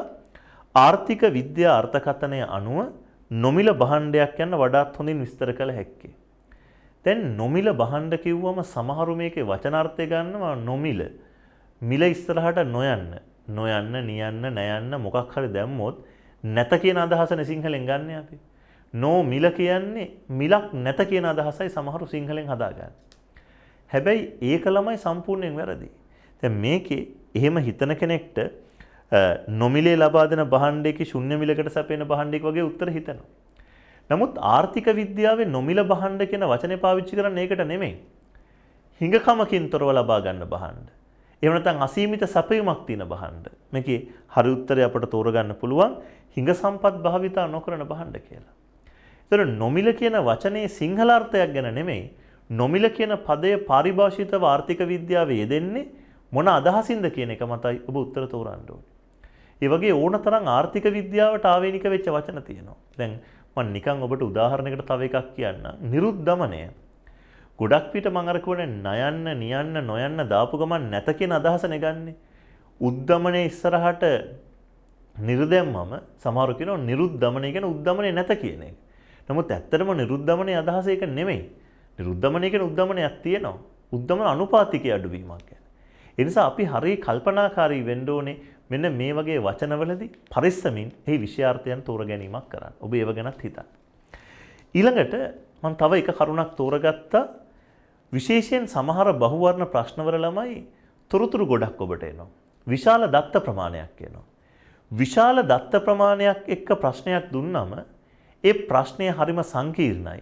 මේකේ සංකීර්ණ ගණනය කිරීම තියෙනවා කියලා හිතලා ඉබදු ප්‍රශ්න ඔබ සමහර විට උත්තර මාක් කරන්න නැතුව අතහැරලා දානවා. ඔබ හොඳට මතක තියාගන්න විභාගේ සමහර විට දත්ත ගොඩාක් දීලා අමාරුයි වගේ පෙන්වන ප්‍රශ්නවල බොහොම පුංචි දෙයක් විතරයි ඔබට කරන්න තියෙන්නේ. ඒ නිසා මතු පිටින් ප්‍රශ්න දිහා බලලා ඒක පේන විදිහට මේක අමාරුයි වගේ තැන්වලට යොමු වෙනවට වඩා ඔබ කළ යුතු හොඳම දේ තමයි ඊටාම හොඳින් ඒ ප්‍රශ්නේ කළ යුතු දේ විමසන එක. අපි උදාහරණයකට ගන්නවා 2013 උසස් පෙළ විභාගේ ඔබෙන් අහලා තියෙන ප්‍රශ්නයක්. ඔබට පේනවා මේකේ දීලා තියෙනවා හරියටම ගත්තොත් ළමයි 2013 නෙමෙයි 2016 විභාගේ දුන්නු ප්‍රශ්නයක්. තීරු 4ක්. මිල ඉල්ලුම් ප්‍රමාණය බද්දට පෙර සැපයීම බද්දට පසු සැපයීම කියලා. එතකොට මේකේ ප්‍රශ්නේ උඩින් කියනවා අත්‍යවශ්‍ය භාණ්ඩයක් මත බද්දක් පනවනවා එම භාණ්ඩයේ වෙළඳපොළ ඉල්ලුම් ලේඛනයේ බද්දට පෙර හා පසු සැපයීම ලේඛන පහත වගේ දැක්වේ. ප්‍රශ්නෙන් අහනවා බද්දේ ප්‍රමාණය කීයද කියලා. තීරු 4ක තොරතුරුත් එක්ක ඔබට හිතෙයි මේකට ලොකු සමීකරණ හදන්න ඕනේ මේක සුළු කිරීම කරන්න වෙයි. නමුත් ඇත්තටම කරන්න තියෙන පුංචි වැඩක් නේ ළමයි. මෙතන ඉල්ලුම් ප්‍රමාණ තීරුව ඇත්තටම නොවැදගත්. හේතුව බද්දේ ප්‍රමාණය හොයන්න ඉල්ලුම ඕනේ නැහැ. බද්දට පෙර සැපීමයි බද්දට පසු සැපීමයි තමයි ඔබ බලන්න ඕනේ. ඔබට බලත හැකි මුලින්ම බද්දට පෙර සැපීම් ප්‍රමාණය 20ක් මිල රුපියල් 12ට තමයි දෙන්නේ. හැබැයි ඒකක 20ක් බද්දෙන් පසු සපේන මිල ඔබට පේනවා කීයද? 14යි. එහෙනම් 12කට ඉස්සර දුන්න භාණ්ඩ 20 දැන් භාණ්ඩ 20 දෙන්නේ 14ට නම් ටැක්ස් එක 12 ඉඳන් 14ට මිල වැඩි වෙච්ච ගාණ 2යි. ඒතකොට උත්තරේ හරි ලේසියෙන් ඔබ හොයා ගන්නවා ටැක්ස් එක රුපියල් 2යි. හැබැයි ඒක හොයන්න ඔබට උවමනා වුණේ බද්දට පෙර සැපයුම් ලේඛනයයි බද්දට පසු සැපයුම් ලේඛනයයි. අනවශ්‍ය තොරතුරු දීලා සමහරක් විට දත්තයන්ගේ සංකීර්ණකමක් විභාගේ හදලා පෙන්වන්න පුළුවන්. ඔබ ඒ වයිදී ඒවට රැවටෙන්නේ නැතුව ඊටාම පරිස්සමින් තේරුම් ගත යුතුයි කොහොමද මේ පිළිතුර ගොඩනගා ගන්න ඕනේ කියලා. මම හිතනවා අපි මේ කරපු සාකච්ඡාව ඇතුලේ බහුවර්ණ ප්‍රශ්න පත්‍රයක් තුල ඔබ මෙතෙක් ඒ ප්‍රශ්න පත්‍රයට මුහුණ දුන්නට වඩා යම්කිසි අවබෝධයක් ඇතුව යම්කිසි තාර්කික බවක් ඇතුව ඔබට දැන් ප්‍රශ්න පත්‍රයට පිවිසලා උත්තර ලකුණු කිරීම කරගන්න පුළුවන්කමක් තියෙයි කියලා. අපි පොඩ්ඩක් ඊළඟට කතා කරන්න යොමු වෙන්නේ කතා කරන්න බලාපොරොත්තු වෙන්නේ ව්‍යුහගත රචනා ප්‍රශ්න පත්‍රයේදීත් මේ වගේ ඔබේ පැත්තෙන් ඔබ සැලකිලිමත් වෙන්න ඕන කරුණු කීපයක් ගැන යම් මාර්ගෝපදේශයක් ඔබට දෙන්න. ඒ කරුණු කීපයත් ඔබ ඉතා සැලකිල්ලෙන් බලන්න. මොකද ඔබේ උසස් පෙළ විභාගෙට MCQ පේපර් එකත් ඒ වගේම ස්ට්‍රක්චර්ඩ් පේපර් එකත් කියන මේ දෙකම ඉතා වැදගත් වෙන ප්‍රශ්න පත්‍ර දෙකක් නිසා. අපි දැන් කතා කරමු එහෙනම් කොහොමද ව්‍යුහගත රචනා ප්‍රශ්න පත්‍රයකදී ඔබ සැලකිලිමත් වෙන්න ඕනේ කියන කාරණාව.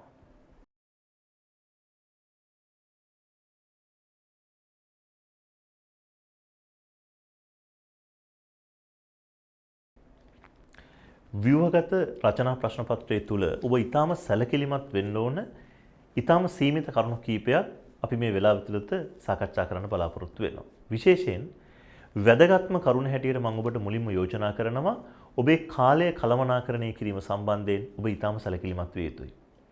ඔබට ලැබෙන්නේ පැය 3ක් විනාඩි 10ක කාලයක්. ඒ විනාඩි 10ක කාලය ප්‍රශ්න පත්‍රය හොඳින් කියවලා ඔබ පිළිතුරු ලියන්න ඕන ප්‍රශ්න හරියට තේරුම් ගන්න. අපි දකින්න ඕන තරම් විභාගවල සමහරක් විට ඔබත් ඒ දේ කරලා ඇති. ප්‍රශ්න පත්‍රය අතර ගත්ත ගමන් ඔබ සමහරක් විට පළමු ප්‍රශ්නේ ටක් ගාලා ලියන්න පටන් ගන්නවා. අපිට මේක අහලා තියෙන හිගකම ගැන ඔබ දන්න ඔක්කොම ටික ලියනවා. හැබැයි ඔබට පේනවා හතරවෙනි කොටසේ ඔබට නොදන්න කොටසක් තියෙනවා. පස්වෙනි කොටස ඔබට තේරෙන්නේ නැහැ. ඊට වඩා ඔබට වෙන ප්‍රශ්නයක් තෝරගත්තා නම් ලකුණු වැඩිපුර ගන්න පුළුවන්. ඒ නිසා ඔබ කවදාවත් පටන් ගත්ත ගමන් ප්‍රශ්නයකට උත්තර ලියන්න ගන්න එපා. ඔබට අර දීලා තියෙන කාලය ඉතා හොඳින් කළමනාකරණය කරන්න. සාමාන්‍ය ළමයි විභාගයක ලකුණු සහ අනිත් පැත්තෙන් කාලය අතර යම් සම්බන්ධතාවයක් තියෙනවා. යම් සම්මතයන් තියෙනවා. සාමාන්‍ය සම්මතය තමයි එක ලකුණක් වෙනුවෙන් විනාඩි 1මාරක් පාවිච්චි කරන්න කියන එක. එහෙනම් ඔබ තෝරගන්න හැම ප්‍රශ්නයකටම ලකුණු 20ක් තියෙනවා නම් ඒ ලකුණු 20 වෙනුවෙන් සම්මත කාලය විනාඩි 30යි. ඒතර ඔබ එක ප්‍රශ්නයකට විනාඩි 30ක් ඇතුළත පිළිතුරු ලියන්න ඕනේ. ඔබට විනාඩි 30කට වඩා විනාඩි 40 50 යනවනම් ඒ කියන්නේ ඔබේ කාලකලමනාකරණයේ දෝෂයක් තියෙනවා. විනාඩි 30 ගානේ ඔබ ප්‍රශ්න 5යි ලියන්න ඕනේ.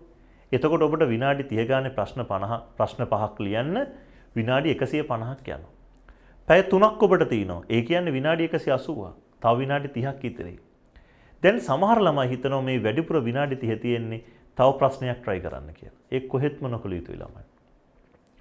ඔබ වැඩිපුර ප්‍රශ්න විභාගේ ලියනවා කියන්නේම ඔබේ කාල කළමනාකරණය දුර්වලයි.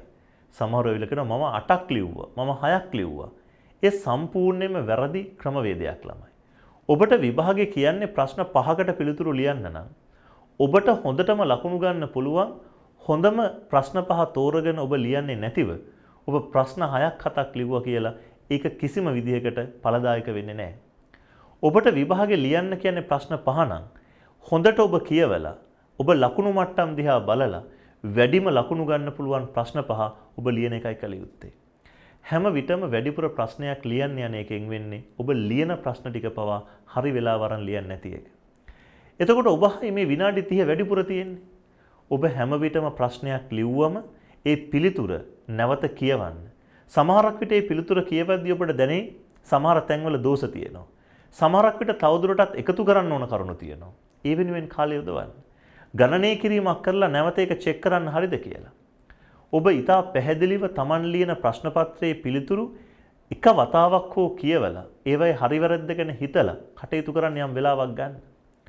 ඒ වෙලාව ගන්න ඔබට පුළුවන් වෙන්නේ ඔබ හරියට ටයිම් මැනේජ් කළොත්. පැය 3ේම ඔබ ලියාගෙන ගියොත් අඩුම ගානේ ඔබ ලියපු පිළිතුරු ටිකවත් ඔබ හරියට දන්නේ නැහැ. ඔබ ප්‍රශ්න අංක සමහරක් විට දාලා නැහැ. විභාග අංක ලියලා නැහැ.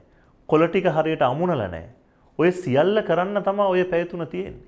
ඒ නිසා Taman හරියට කාලය කළමනාකරණය කරලා කියලා තියෙන ප්‍රශ්න ගාන හරියටම ලියන්න. ඊට වැඩියෙන් ප්‍රශ්න ලියන්න යන එක තරම් තාර්කික ක්‍රමයක් නෙමෙයි ළමයි. සහ ඒ ඉතුරු වෙන කාලය වඩා ඵලදායී ලෙස අලුතෙන් උත්තරයට එකතු කරන්න ඕන දේවල් තියෙනවද? ලියපු උත්තර කියවන්න, පිළිතුරු පත්‍ර ටික පිළිවෙලකට හදන්න. සමහරු උත්තර පත්‍රය ලබා දෙනකොට කොළ අමතරව ලියපුවා හරි අපිලිවෙලට දෙනවා. ඒතකොට එක්සැමිනර් කෙනෙක්ට හරි ප්‍රශ්න ළමයි. එක්සැමිනර් කෙනෙක් සමහරක් විට එක කොටසක් බලලා ඊළඟ කොටස බලනවා ඒක නෑ. ඒක සමහරකට අමුල තියෙන අග හරියි. ඒවදු අපිලිවෙලක් හදාගන්න නැතුව හොඳින් කාලය කළමනාකරණය කරගන්න ඒක ඉතාම වැදගත් කරුණක්.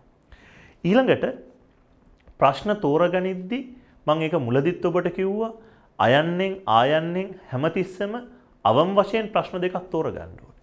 ඉතින් මේ ප්‍රශ්න දෙක තෝරගන්න විදි දෙකයි තියෙන්නේ. අයන්නෙන් 3යි ආයන්නෙන් 2යි අයන්නෙන් 2යි ආයන්නෙන් 3යි. ඒ කම්බිනේෂන් එක මිසක් වෙන විදිවලට 4යි 1යි එහෙම තෝරගෙන ඔබ ලිව්වා කියලා ඔබට ලකුණු හම්බෙන්නේ නැහැ. ඒ දීලා තියෙන උපදෙස් අනුව හරියටම කටයුතු කරන එක ඔබේ පැත්තෙන් විය යුතුමයි. ඒ වගේම ඔබ ඊට සැලකිලිමත් වෙන්න රූප සටහන් වලින් ඔබට පිළිතුරු සපයන්න දීලා තියෙන වෙලාවක තොරතුරු දත්තයන් නිවැරදිව යොදා ගන්න. විශේෂයෙන් ඔබ සමහරක් විට රූප සටහන් අඳිනවා ඒ රූප සටහන් වල අක්ෂ නම් කරලා නැහැ. ඒ රූප සටහනෙන් අහලා තියෙන දේවල් හරියට පෙන්නලා නැහැ. ඔබ ඉල්ලුම් සැපයුම් වක්‍ර ඇඳලා සමතුලිතය පෙන්වන්න ඕන තැනක සමහරක් විට ඉල්ලුමයි සැපයුමයි විතරයි ඇඳලා තියෙන්නේ. සමතුලිතය පෙන්වලා නැහැ. අක්ෂ නම් කරලා නැහැ. පරිමාණ දාලා නැහැ. ඒ නිසා හැමතිස්සෙම ලියන ප්‍රශ්න පත්‍රයේ රූප සටහන් අඳින වෙලාවක හරි සැලකිලිමත් වෙන්න. පුළුවන් තරම් ප්‍රස්තාර කඩදාසි භාවිතා කළ යුතු තැන්වල ප්‍රස්තාර කඩදාසි භාවිතා කරමින්ම ඔබේ පිළිතුරු ලියන්න උත්සාහ දැරීමක් කරන්න. ප්‍රස්තාර කොලයක් ඔබට ඕනම වෙලාවක එක්සැමිනර් ඉල්ල ගන්න පුළුවන්. ඒක වැරදුනොත් තව එකක් ඉල්ල ගන්න පුළුවන්. සමහර විභාගයේ ආපු ප්‍රශ්න තියෙනවා ළමයි හරියට පරිමාණය අරගෙන ප්‍රස්තාර කොලේ යන්නේ නැත්නම් හරි උත්තරේ එන්නේ නැහැ. ඒ නිසා මේ ප්‍රස්තාර කොල භාවිතාව ගැන ඔබ ඊටාම හොඳින් සැලකිලිමත් වෙන්න. විශේෂයෙන් ප්‍රස්තාර අදින ප්‍රශ්නයක් ඔබ තෝරගන්නවා නම් ඉල්ලුම සැපයුම් පාඩම යටතේ. ඒ වගේම ගණනය කොට පිළිතුරු සැපිය යුතු ප්‍රශ්න නිවැරදිවම අදාළ කරගෙන තියෙනවද කියලා එක ඔබ හිතන්න. දැන් සමහරක් විට සැපයුම් සමීකරණේ ගාන දෙනවා QS සමානයි ඍණ 50 ධන 2p. ඔබ ලියා ගන්නවා 50 ධන 2p කියලා. ඍණ කියන පුංචි ඉරි කෑල්ල ඔබට අතහැරෙනවා. හැබැයි ඔබේ ගානෙම උත්තරේ වැරදි. එවැනි දෝෂ අපි ඒවට කියනවා පිටපත් කිරීමේ දෝෂ කියලා.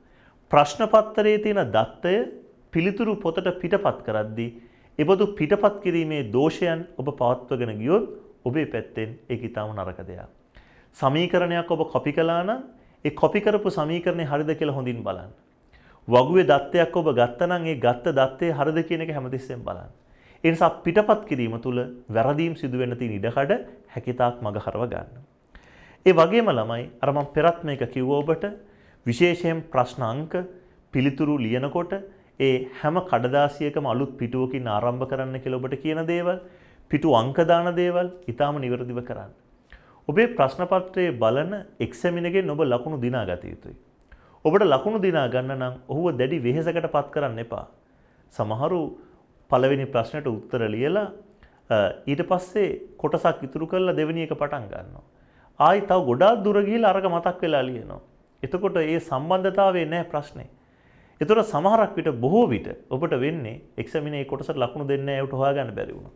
ඒ නිසා පිළිවෙලක් කියන එක ඔබේ ලියන ප්‍රශ්න පත්‍රයේදී ඊටාම වැදගත් කොට ඔබ සලකන්න ඕනේ.